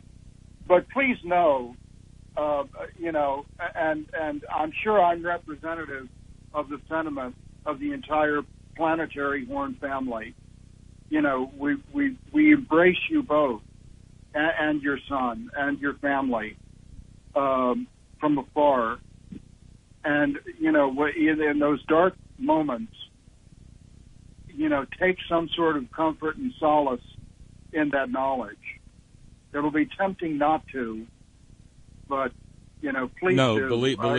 Believe you me, the outpouring of compassion and understanding that we've experienced here since last night's program has been monumentally uplifting. It absolutely has. Good. And so consequently, it's just, and again, I feel kind of awful even talking about what it feels like on this end, because it's what's going on the other end that's driving me mad.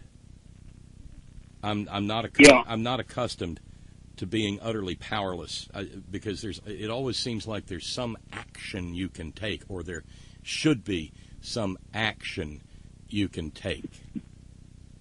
Yeah. And there's no action. Well, that's right. Everything is a brick wall. Now, I tried to make one call today. I tried to make one call today, and found out that this person of some rank that I was trying to reach apparently cannot be bothered to stay at work from having arrived at 9, cannot be bothered to stay at work until 3. Yeah. Yeah. I'm telling you, and it's as if, the situation itself, the core level situation at ground zero of your life, it's as if that weren't bad enough to try to deal with. The people who are supposed to be available as resources don't seem to be in it for the right reason or something. I don't want to apply motives in a situation I know nothing about, but it seems to be a common thing in a lot of our world today where people just can't be bothered. And even people that are paid to be bothered. It's their fucking job description to be bothered. Yeah. And I'm not telling you anything. Well, no, the fact that if you ask the scientists, they will tell you that there's that some stress is good for you, some stress is bad. There's good stress and bad stress. Yeah. There's the stress that brings clarity, the stress that Clarity. Hi, Clarity. the stress that focuses, and then there's the stress that just grinds and devours and consumes. This feels like the latter, not the former. Yeah. And I think maybe a different way to delineate that is to say that the difference is the stress where you are compelled to solve problems versus the stress that comes from being unable to address a problem. The Marines famously are said to be that branch of the military where even the most low-level Marine has the latitude to do what is necessary to get the job done, where other branches might not. And so, and that I can't the stress of that, Jesus. But then there's just, and maybe the other way to describe that is just plain powerlessness. And yeah, I've said for years, control is an illusion in some situations. And the funny thing is, and I don't mean to be the relentless optimist here, but I am speaking from some experience. Come December, it'll be 30 years ago that I had my close encounter with a walnut-sized tumor on my pituitary gland. And at the time, I thought, that's going to be the end of the world and the end of me. And I was in my mid-30s, I guess I was. Yeah, I was 35, because I'm 65 now. And I tried not to take a why me sort of approach to it, but you can't help but ask, why the fuck me? What was I doing? Bopping along, minding my own business, working radio on the weekends, selling cars during the week, more or less happily married, making decent money too, okay? Yeah, hardly a care in the world. And it's as if somebody hit the fucking pause button, you know? Yeah, and I remember reading somebody who had been through some sort of hellish situation and having come through it said, I will never ask why me again, because the real answer is, or the real question is not why me, why not me? Yeah. Out of all the billions on the planet, why not?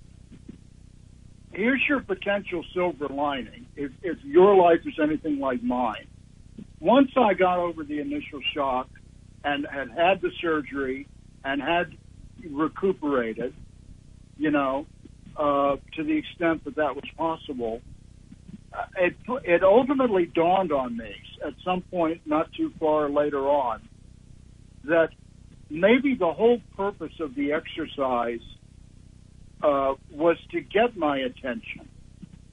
Not that there's anything inherently wrong with bopping along, but there were things about my personality and makeup that had I not had that opportunity to pause, I wouldn't have been in a space where I could have grasped and then addressed some of those issues in life. So in a real sense, it was as weird as it sounds, the whole experience was a gift because it changed me. It gave me an opportunity for growth and transformation. And I know that it sounds Pollyannish, and that when you're in the midst of a hellish situation, the notion of a fucking silver lining or a good outcome or anything is hogwash. But if your experience and the family's experience is anything like mine, I can't help but hope for you and express for you the possibility that some good can come out of this. And it may not be a process that'll be easy, but you'll ultimately find, I think, that it's worth going through, as horrible as it could ever be. Yeah, I don't think there's ever going to be one of those moments where we all look back on this and laugh. I know. Strangely enough, you will be surprised. Let me just put it that way. I don't want to predict anything, but at some point, Bob, and I'm not going to relate the incident because it's going to ruin supper for everybody. Yeah, but, let's take a break on the Pacific Daylight Time Zone this evening. Yeah, but what I'm saying is there was a point where I had one of the best laughs of my life when I saw the cosmic gotcha that the universe was trying to convey to me. Yeah. No. I'm well versed in those moments. I will never forget, and I'm not making fun of anybody's disability. I will never forget the morning that my father died in my arms. Mm-hmm. And I laid... You wouldn't tend to forget something like that, Bob, And I laid him down on the bed, and I walked out to the nurse's station. He was in hospice. Yeah. And I looked at him and I said, well, he's gone. And, trying to just maintain. So they called the funeral home to come and do what funeral homes do. come and get the body. And I will. I hope I never forget this, and I hope I never forget how I laughed. The guy came from the funeral home, and you have to understand that my father had this operative philosophy through life, and he had learned to deal with just what life handed him. And Agnes and I were talking last night about our two respective families. And when you look back on it and you see what they lived through, Jesus Christ. So my father had this operating theory, and it goes along with things like buying a brand new car, leaving the next day for West Virginia, and having the gas tank fall off of it in Lawrenceburg, Tennessee, and discovering that the gas tank fell off because it had only been wired on with a coat hanger. Brand new car, Detroit fresh. Jesus. and probably made on Monday. Yeah, they say never buy a car. Yeah, that had to be a Monday car. His next car would lose its power steering whenever it drove through a puddle. Again, bought brand new off the lot. My father never bought a used car, and it was Detroit fresh. And what time frame are we talking? The one the gas tank fell off of was a 71 Chrysler Newport, and the one that lost its steering in puddles was a 74 Dodge Monaco Brougham station wagon with a 400 cubic inch engine in it. Jesus. That was before the Newport had a 383. Wrong company and wrong slogan, but that obviously was before quality was job one. Yeah, the quality just rode out of town. But he developed a theory over the course of his life, and of course, back before maybe it was as I was being born, first couple of years of life, there was the Dodge station wagon that simply caught fire as he was driving it down the road. Looking back on that, I have no idea why he remained so steadfastly a Chrysler man. But he was. Yeah. And part of it was because he absolutely refused to purchase any product built by General Motors, because in 1948, when my father was a good union man, the president or CEO of General Motors had said that the average American working man was no better than a bird dog. Yeah. And he said it in public. Yeah. And my father was one to hold a grudge. There's a gas station, or there used to be. It's been torn down and had something else put up in its place. But right where, I guess it's New Circle Road in Lexington, Kentucky, right before you get on the Bluegrass Parkway, there was a gas station there, and the Bluegrass Parkway used to be a toll road. And if you got to the toll plaza and you didn't have change, you were fucked. Because it was all automated, and there was no person in the toll booth. And there was no, the bill acceptors didn't exist at that time. So he pulled off at this one gas station to get nickels, dimes, and quarters for the toll booths. And they told him that if he did not buy something, that they would not give him change.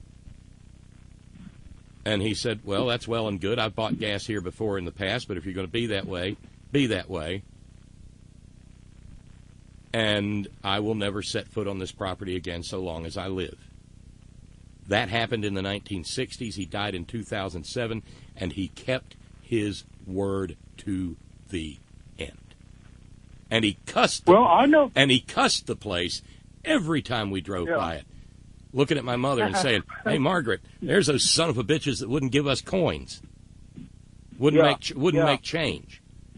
And so just to finish the story, he had a theory, and he said, wherever there is a busted, broken down, malfunctioning, miserable piece of shit for sale, it is guaranteed that I will purchase it. Yeah. Kind of a grim outlook, but he did it with a chuckle in his voice. And so on that morning that the guy came from the funeral home, the final indignity for my father, they sent a guy who was the most cross-eyed human being I had ever seen in my life to pick up my father's last earthly remains. And it was, I mean, the day was hard enough as it was. But I took one laugh, and I had to run to the restroom. The staff thought I was going to have a good cry. But I got to the furthest restroom I could find and went into the furthest stall in the furthest restroom and looked up and said, "Jesus, Dad!" and started laughing and could not stop. Yeah. Because in that moment, I knew, I mean, I'm still not a religious man, and I'm not sure, I don't know what I feel about the afterlife, but I felt a sense of confidence that my father's spirit was lingering around there somewhere and said, and made somebody at the funeral home say, "No, send the cross-eyed guy."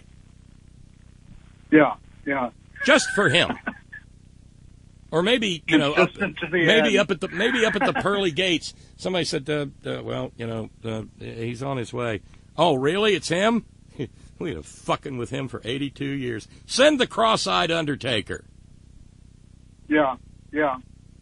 And you get to the great beyond, and there's a sign on the desk: "Correct change only."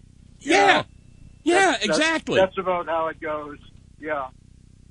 Wasn't there a comic strip character? I think it was in Little Abner that had the cloud, the perpetual black cloud over his head. Well, maybe it was, but, you know, I'm a little bit younger than you. I just remember a character in a later Hanna-Barbera iteration of the Flintstones where Pebbles and Bam Bam were teenagers, and they had a friend named Schleprock.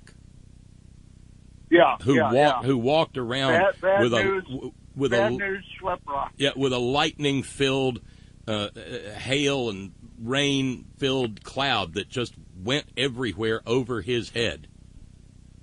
Yeah.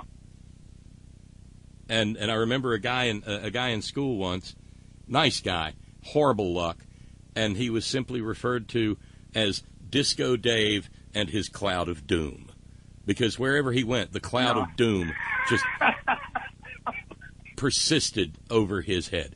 I gotta share a note with you, Scott, because Lady B sent you a note. Oh, good. I love her. And when Lady B sends you a note, you know you've arrived. Subject well, line. Yeah, definitely. Subject line: chicken salad out of chicken shit. Yeah. Thanks to Scott in San Diego for sharing such a deeply personal story. I never disliked him.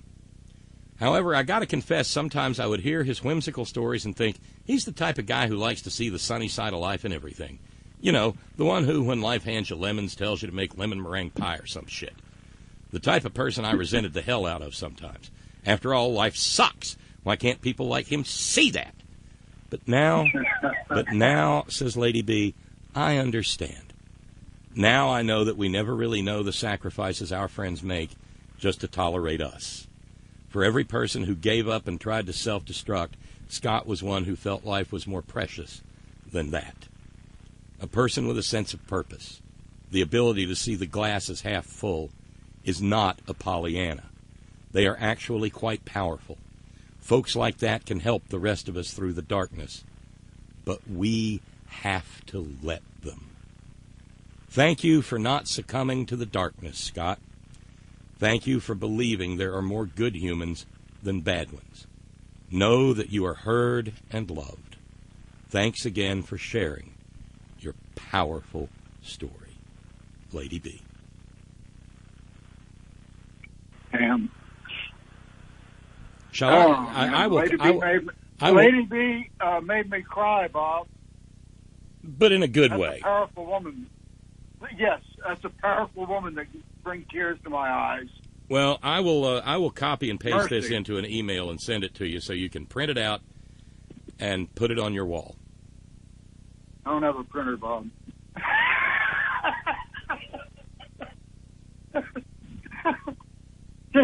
And just, okay, and I know I'm going to go in a few minutes here, not in a cosmic sense, but how, in response to Lady B, how do you think that I got to be the whimsical twerp that I am? You don't just wake up and become this, okay? Even Chirps knows. She's seen the dark side. God knows. And Punky, too, back when he was around. But the point of it is, I came by this honestly. Where I currently am in life, there was a point where I too would scoff at my attitude and my resiliency, you know, once upon a time. And you've got to go through just, not to do a movie spoiler, but anyone who has seen the Shawshank Redemption film with Morgan Freeman and I forget the actor, real tall liberal actor who played the lead role. Tim Robbins. Tim Robbins, Andy Dufresne was his character. There's a point in the movie where he literally goes through shit, a tunnel of shit, to reach a particular goal.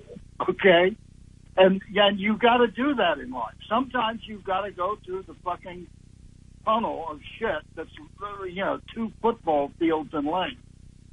You know, and I am the most fortunate bastard on the planet who's upright and above ground today. 7.5 billion people or something. And I am fortunate in that I have the hard-won capacity to have those moments where I fully get the joke. I get the cosmic whoopee cushion that has so consistently been slipped under my butt as I'm getting ready to sit down, you know, and can laugh and rejoice and celebrate it. And I wish that for everybody, Lady B. I hate to see people go through stuff, but like the old Zen thing goes, the only way out is through. It took me years to get that. But once gotten, you can never unget it. And sure, I have shitty days from time to time. Everybody does. That's part of being, a human being in the world. But by God, from brain tumor on, I wouldn't trade a moment of it, knowing now where it brought me. Exactly, and if you're lucky enough along the way to have, and again, it's another one of those things that 200 years worth of dissertations have been written on, but Voltaire and Candide, and that relentless optimist walking around saying this is the best of all possible worlds. Or for me, the light bulb went on when I read as much of the Kurt Vonnegut canon as I could, and there's some dark shit in there, and some deeply blistering social commentary. But when he says that he looks around at the world he's in, and remember, this is a guy who walked from his captivity at the Battle of the Bulge to his captivity in a German stalag to the point where he was one of few who survived the firebombing of Dresden, which had no military value whatsoever, and that everybody above ground was incinerated. Yeah. And he survived because he was hidden. I've read those accounts. Yeah, because he was hidden in an underground slaughterhouse, Schlachthaus 5. And with all of that, Kurt Vonnegut looks up and says, I look around and I ask myself, well, if this isn't nice, what is? Yeah. And he says that, toward the end of his life, and, bless his heart, he tried to smoke himself to death. Oh, those Pall Malls. And he just couldn't. He was not worth a tinker's damn at getting cancer. And so he winds up falling and busting his head and dies miserable that way. But this is the man who said... He tripped on the steps, stairs, didn't he? Yeah. Kind of like... Wasn't it William Holden that went the same way?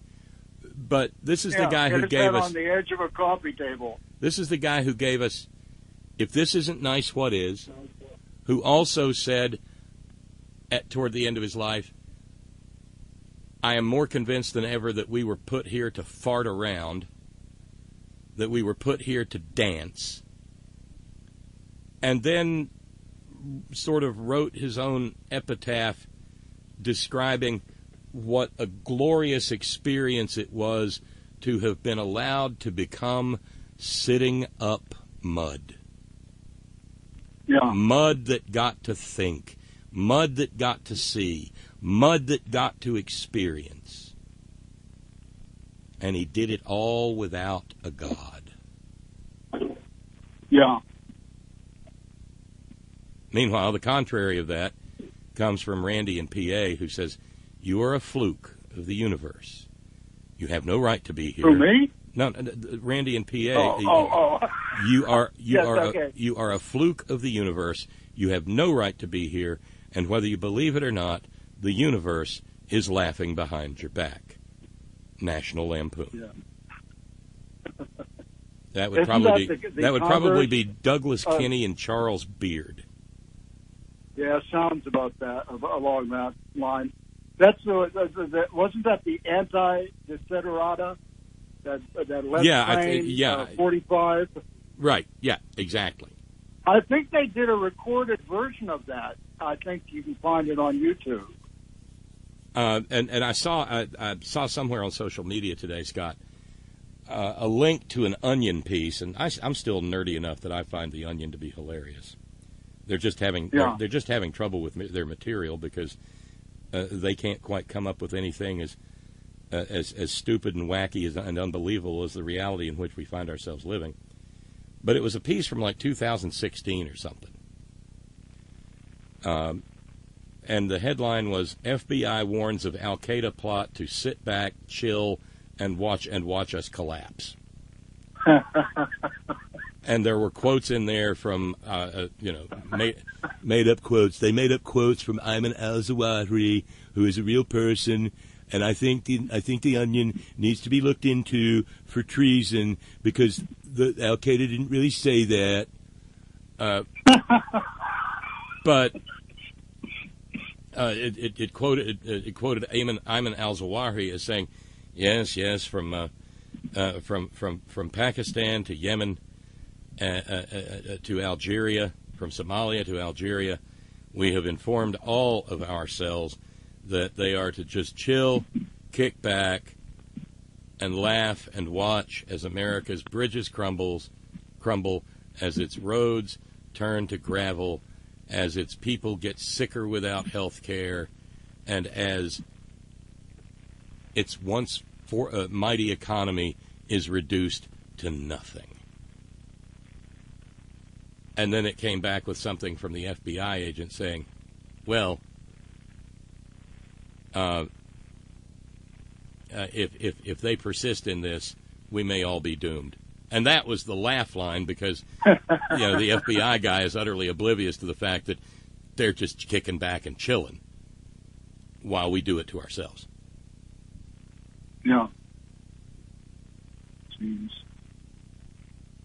Well, Bob, I bogarted the well, and just one more thing, you got. But I hope it was for good purpose. It was, and you got fan mail from Jim. Oh dear. So, no, not oh dear, oh good.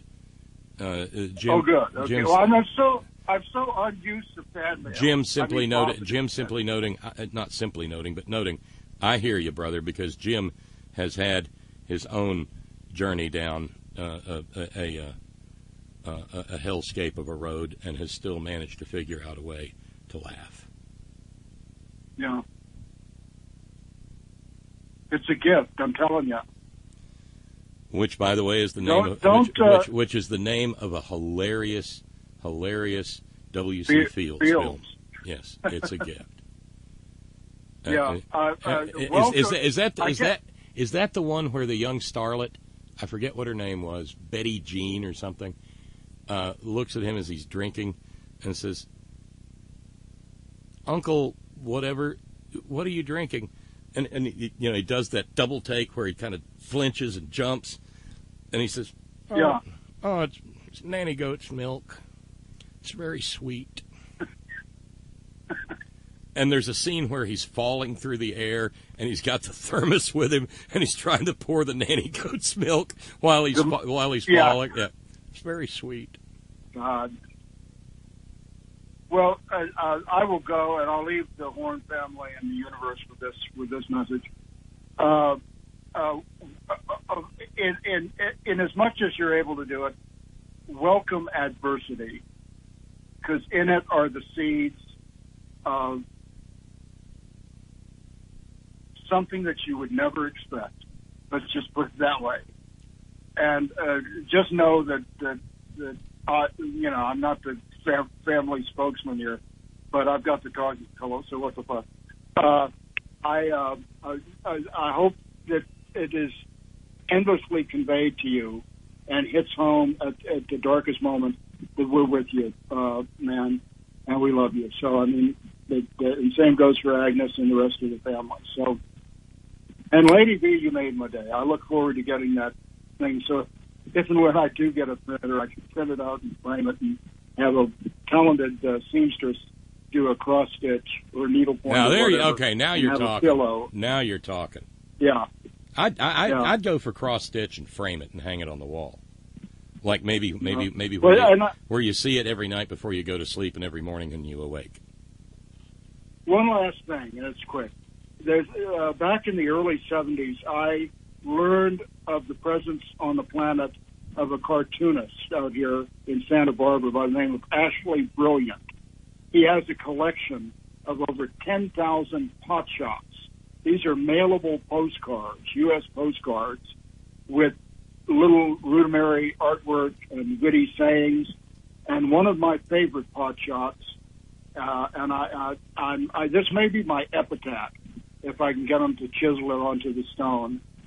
Due to circumstances beyond my control, I am master of my fate and captain of my soul. And I took that to heart. That's pretty damn brilliant. Well, and his legal name is Ashley Brilliant, so you do the math. True. Going back to Vonnegut, I've always been fond of the words of Malachi Constant upon exiting the spaceship from Mercury, who emerged and declared, "I am a victim of a series of accidents, as are we all." There you go. There you go. All right, Bob. Take care. Be well.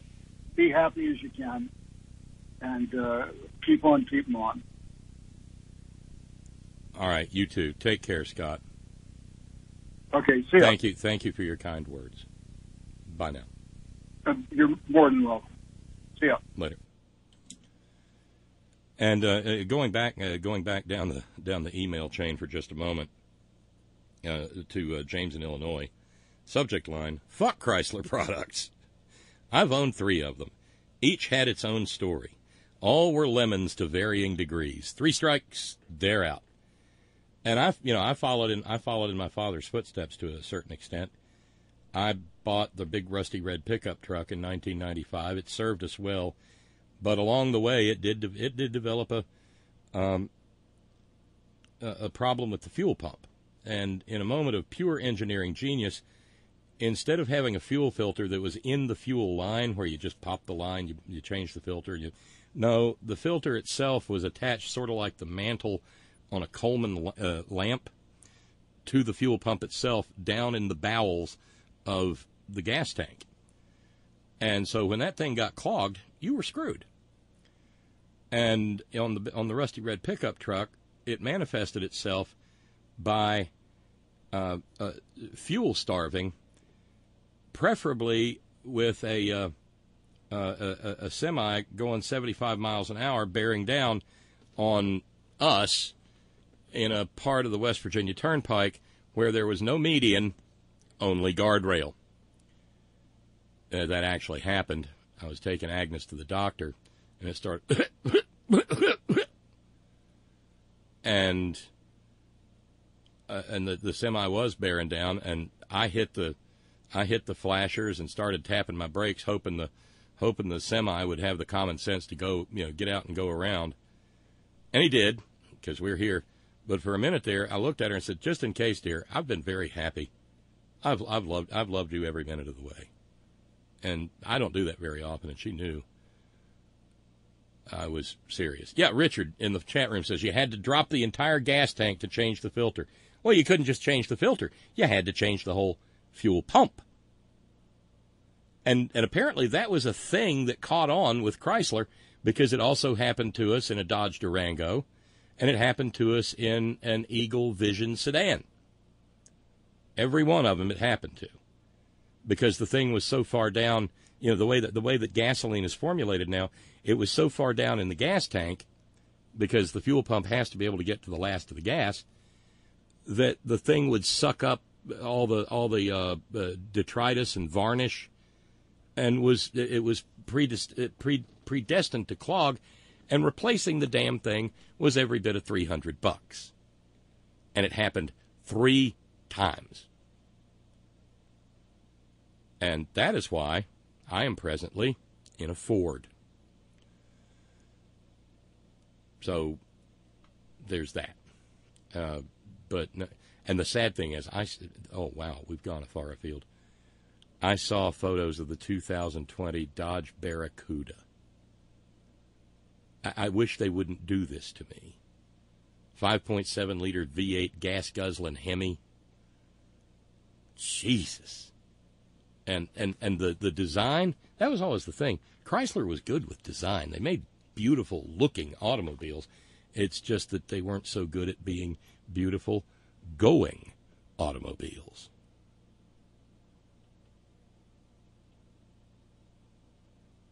So,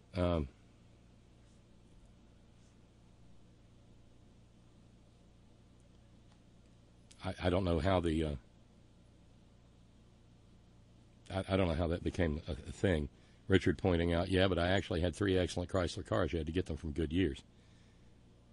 Yeah, but it's not like French wine where you've got people you can count on saying, "Oh no, these are the good ones."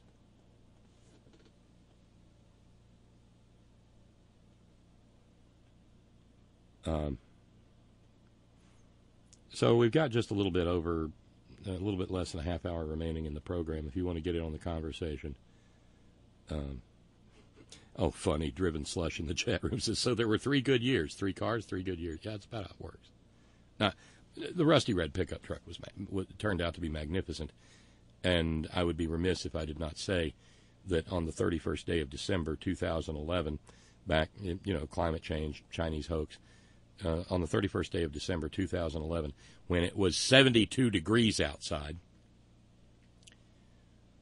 my wife, at the insistence of my son, had driven him downtown to get a pair of gloves, for he was going skiing and could not wait until I got home to go. And so he badgered his mother into taking him down, getting him a pair of gloves. She did, and was stopped getting ready to turn left onto our little road when one of the local pillheads rear-ended them and hit them in a Toyota RAV4 so hard that it drove the bed up into the cab of the rusty red pickup truck and bent the frame so badly that you could look and see the curve in the frame.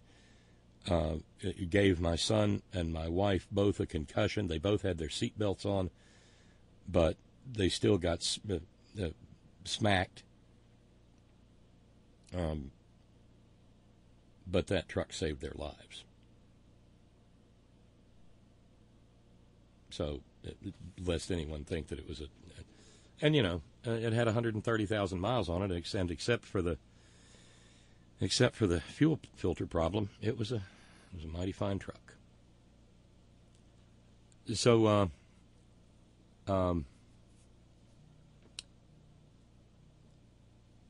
let's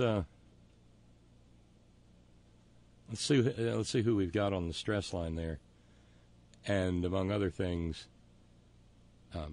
just a reminder as we move toward the close of the program, Tracy's in case of emergency meet challenge was met, And that means that we've only got $95 to go to finish with the evening's regular fundraising. And it would be great if we could finish that off. Hey, welcome to the program. Oh, wrong button. Loving hand. Hello, there you are. Hey, Bob. The goddess of irony holds us all in her loving hand, Bob. Yes, she does. This Dave? Yeah. Okay, I'm not reporting from the blind today.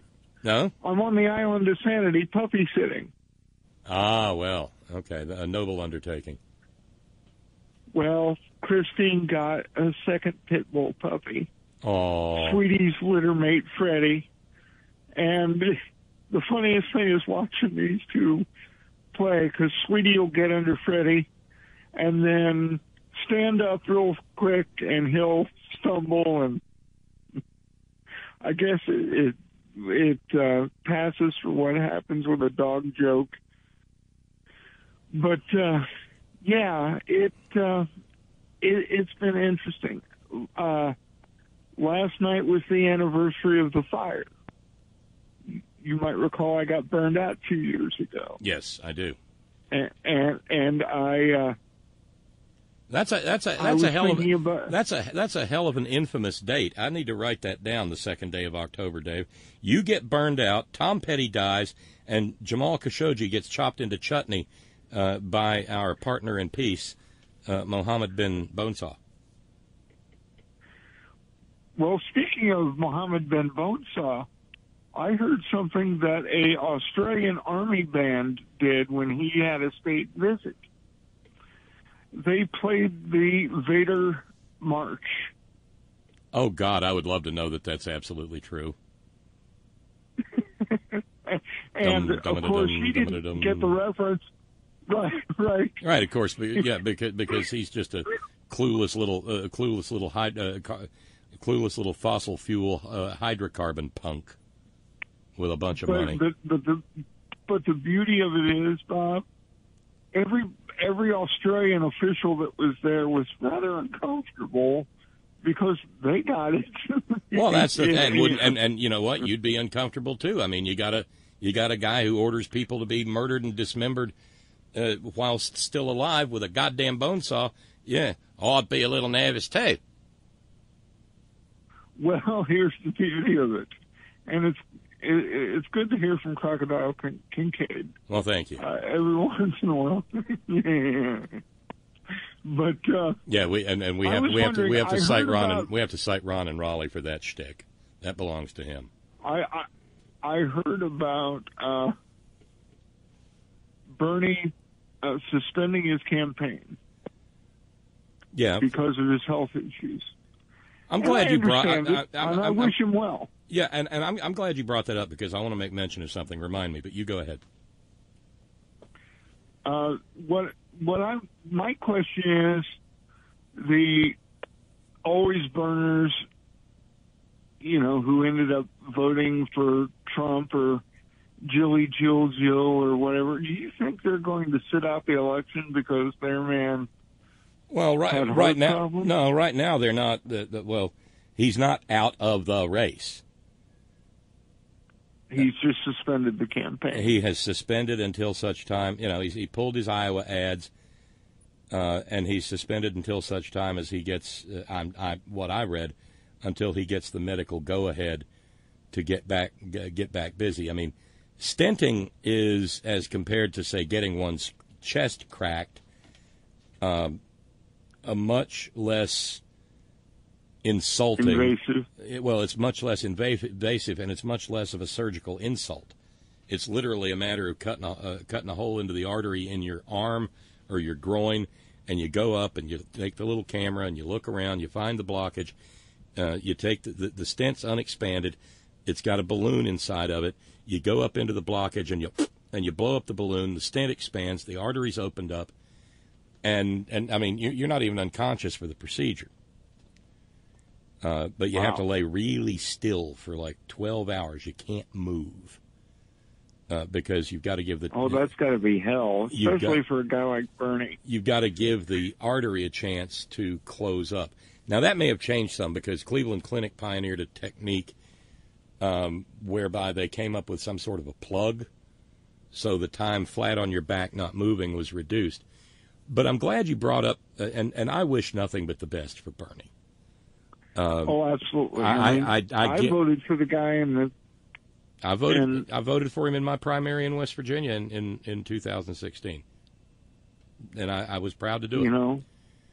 But in the course of the conversation, got a lot of love for Bernie.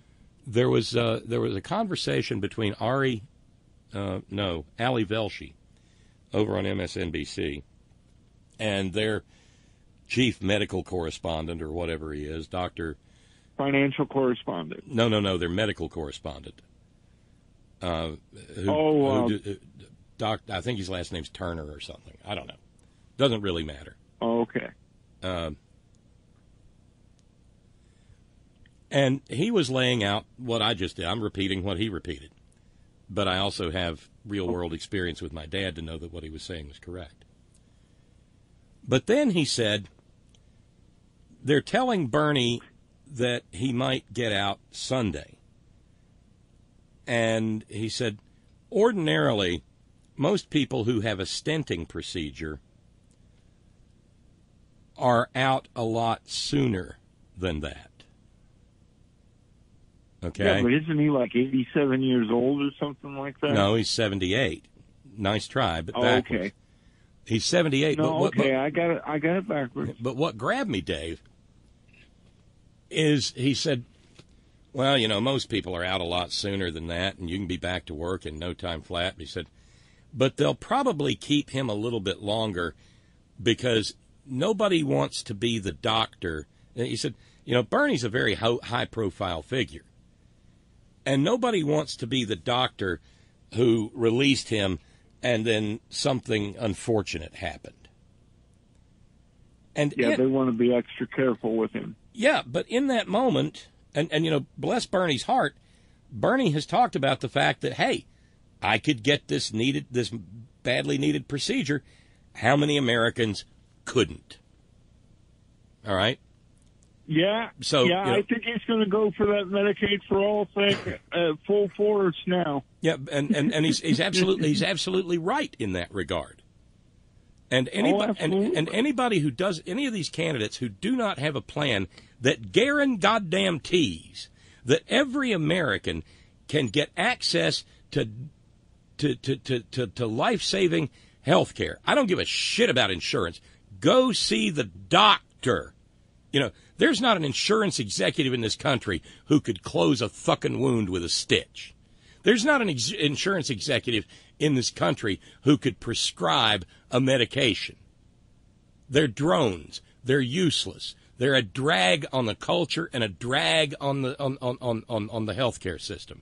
These healthcare executives. But to get back to what the doc said, nobody wants to be the guy who releases somebody like that who's famous and high profile, and then something bad happens. And when your mind works like mine, Dave, it's not just that I heard the guy say that, I heard the opposite of what he said. Because anytime somebody says something, makes a statement like that, it also encompasses and encapsulates and contains its own opposite. Because its own destruction. Because the opposite of what that expert doc said was that in America, people who have, just ordinary people who have stenting procedures because they have insurance, well, the insurance company wants them out of the goddamn hospital and off the bill as quickly as they can get them. And so you don't want to be the doctor who turns out Bernie Sanders too early and something bad happens, but it's okay if you're the doctor who turns out ordinary, average American Joe and something bad happens. I mean, it's regrettable, but, really, he wasn't, Joe wasn't important to the well-being of the country. And that little moment Nobody's family, maybe. That little moment just crawled all over me like bed bugs from a Trump hotel.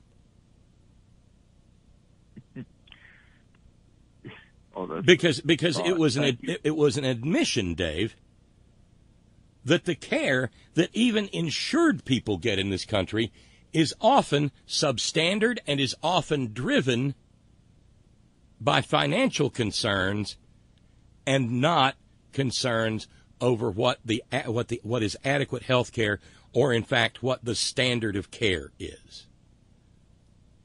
What was it I saw on a program about the British Health Service, the National Health Service in Britain?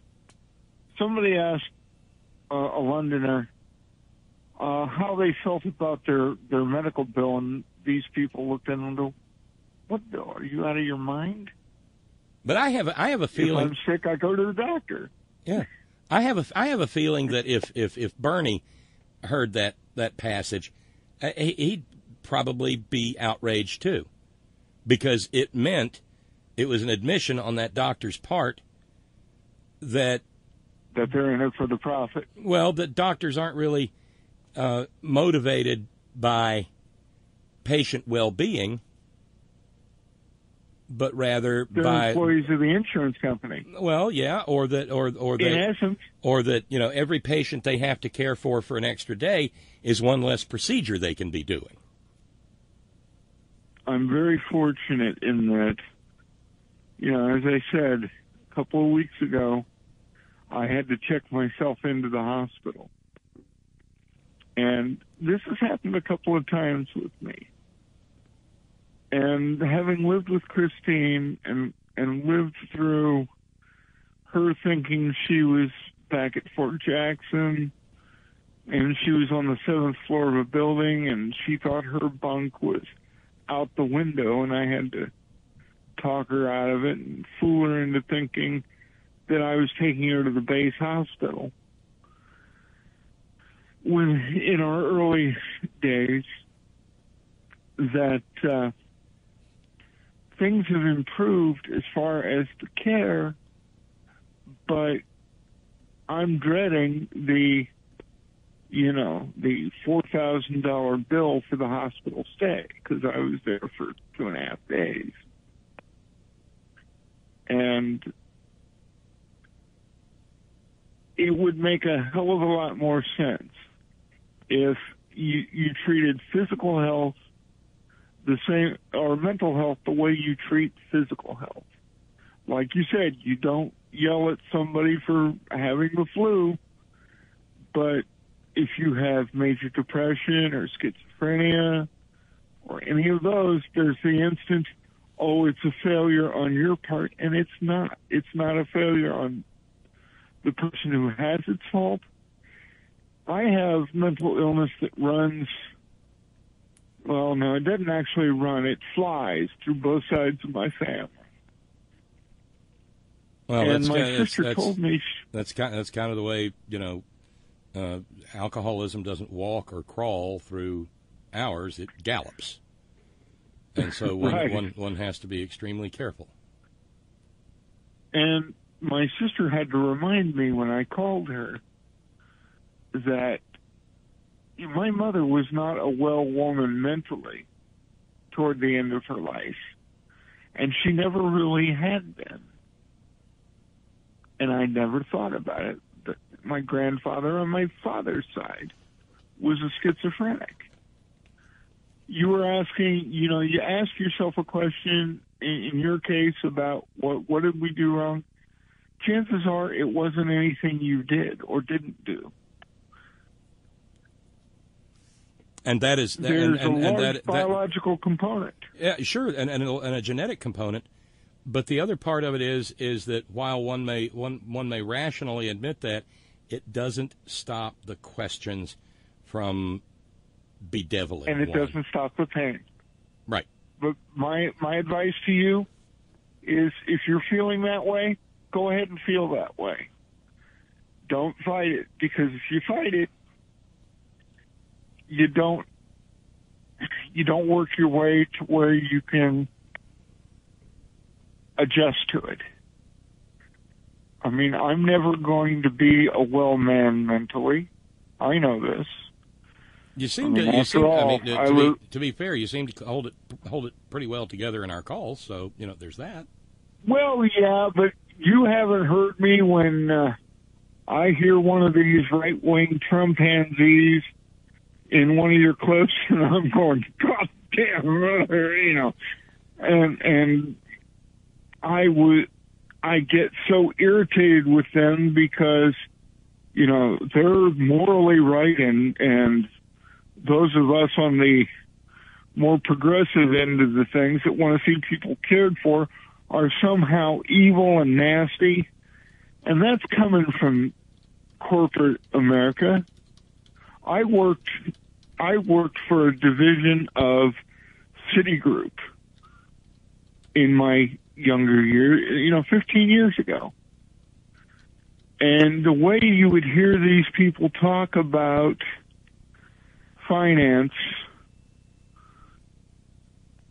we would try to help people manage their debt and get out of it and have something. But at times we were at war with other divisions of Citigroup.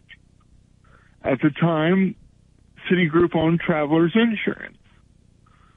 Well, I was a life insurance agent, and the whole life policies that they were selling at Travelers, we weren't. And we were telling people to stay away from them. Eventually, Citigroup spun off the company I was with. But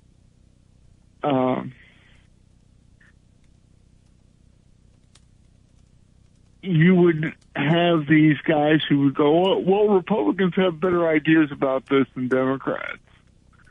And I'm thinking, no, because if you took away the necessity for a company to pay for health insurance and everybody was covered, and I could go, if I was having a problem with my depression, I could go and see a doctor to get my antidepressants.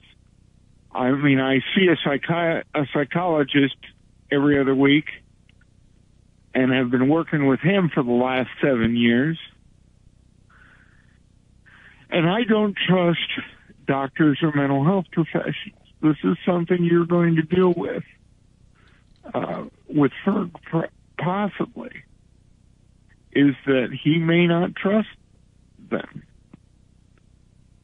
And just keep the line of communication open with him. He might not want to communicate with you, but you and Agnes keep it open with him. Because sometime, at some point, he's going to need to reach out to you. I mean, yeah, he's probably pretty pissed off at you right now. But you've been put in an untenable situation. And I'm telling you from experience, I'm not blowing smoke up your ass or anything like that. Just understand that his perception is going to be far different than what yours is or what Agnes's is. Oh, yeah. And it can adjust. Well, there's just so much. There's so much. I mean, and time. I know. And time has to pass, Dave, but I thank you very kindly. I think I'm going to try to wrap things up here, my friend. I really appreciate the kind words, the advice, and the guidance.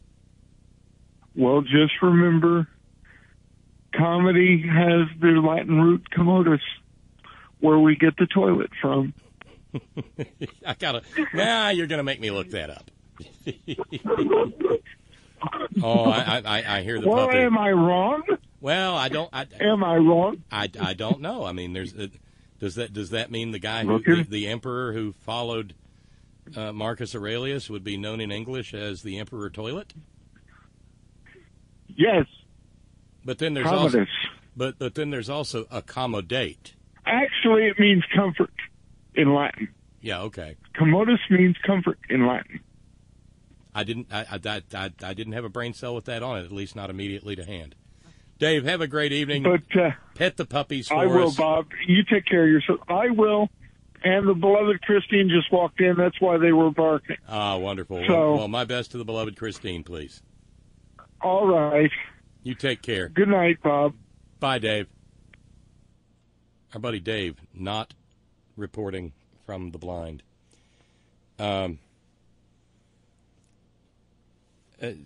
Great observation from Randy in PA. The key word where it involves mental health in the insurance industry is parity with physical health. We had parity for a brief period of time in the U.S. I don't know if we still have it.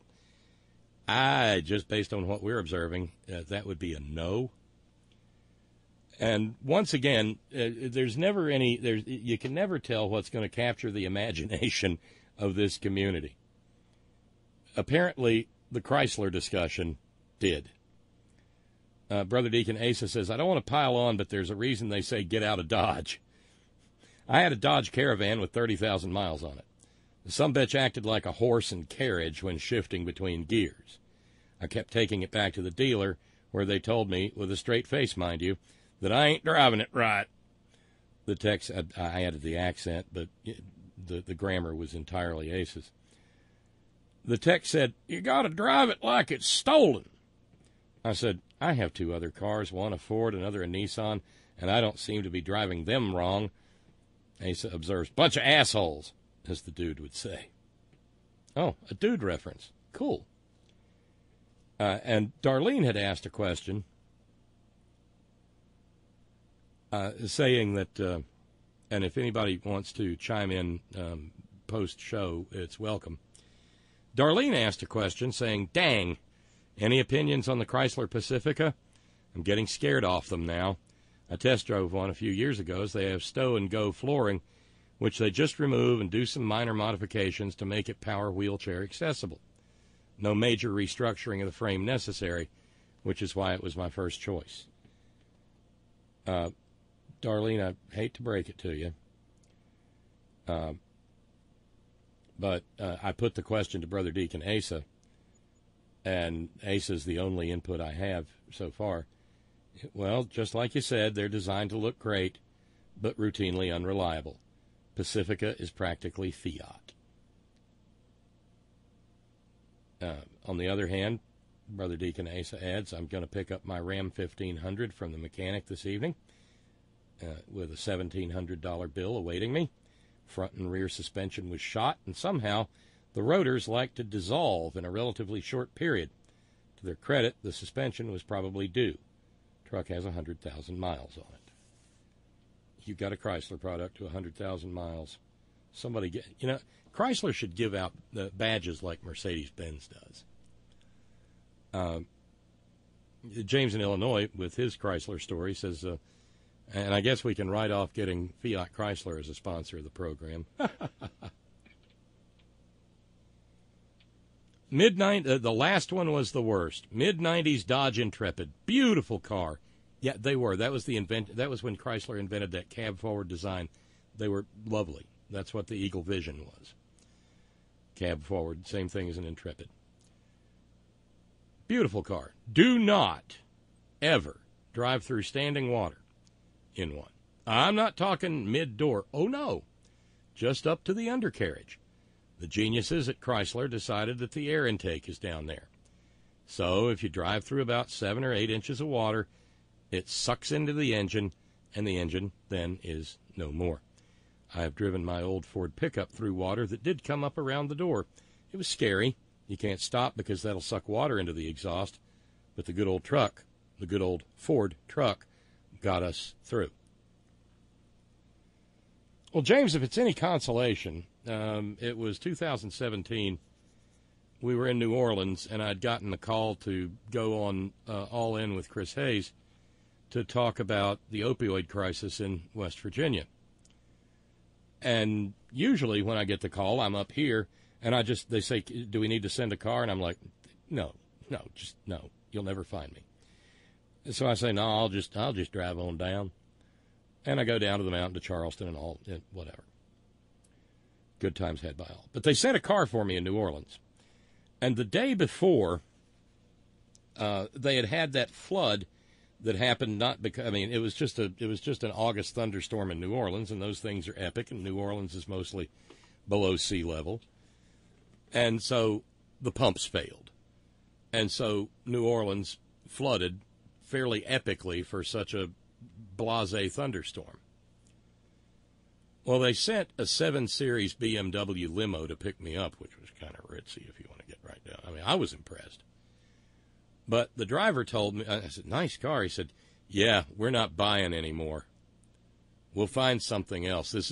He said, we got 4 of these, and 3 of them aren't running because of yesterday or since yesterday. I said, what? It's a BMW. He said, yeah, but BMWs for the European market have the air intakes up top, but for some reason or another, the BMWs for the American market have the air intakes down below, and when it flooded yesterday, 3 out of 4 of our BMW 7 Series sedans sucked water into the engines, and they're not cars anymore, they're paperweights.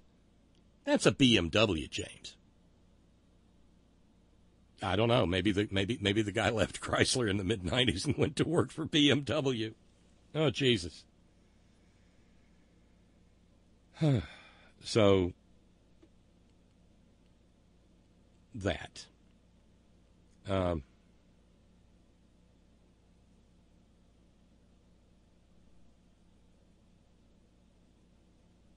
Thanks for the heads up, Randy and PA. Lee in New York, obligatory Married with Children reference. Dodge offered Al Bundy an award to watch his odometer go back to all zeros. Oh, I seem to remember that. That's good. So it's a little community-made miracle. We've gotten. You've helped me get through 3 hours of radio. And I tell you, the honest to goodness of it is, I was looking forward to these 3 hours. I always look forward to these 3 hours. Sometimes it's harder than others. Sometimes I'm more tired. But the last couple of days, these 3 hours have been something approaching salvation. So thank you. We'll pick up tomorrow, Friday on the Front Porch. Goddamn stink bugs. I hate the little bastards. I mean, they're more prevalent in Appalachia right now than bed bugs at a Trump hotel. We'll start tomorrow with a fresh challenge from Tracy. In case of emergency, meet Tracy's challenge. And we'll have a total of $295 to try to raise. Thank you. Thank you very kindly for meeting Tracy's challenge this evening. Thank you to Jan and Jerry. And thank you very kindly to Renee. And thank you to Libby. It's not $295, it's $280. $280. I'm sorry. We got $80 to go to finish the evening. Thank you, Libby. Thank you to Jan. And thank you to Renee. And I feel like I'm...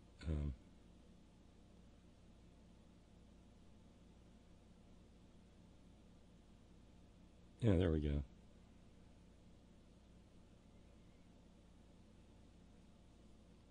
Yeah, Jan, Libby, Renee. And I'm missing one more. I'm sorry, my mind is just kind of...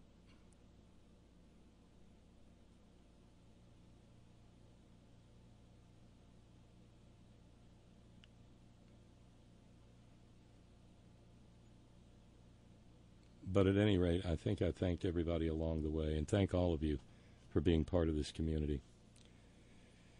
Thank you so very much for sharing your precious finite time engaging in this conversation. Thank you to our all-volunteer staff. Thanks to Steve and Sparky earlier in the chat room. Thank you to our news ninjas. Thank you. Brother Deacon Asa, headon.live. Thank you, John Fox in Australia. Thank you, Ben Birch, whiterosesociety.org.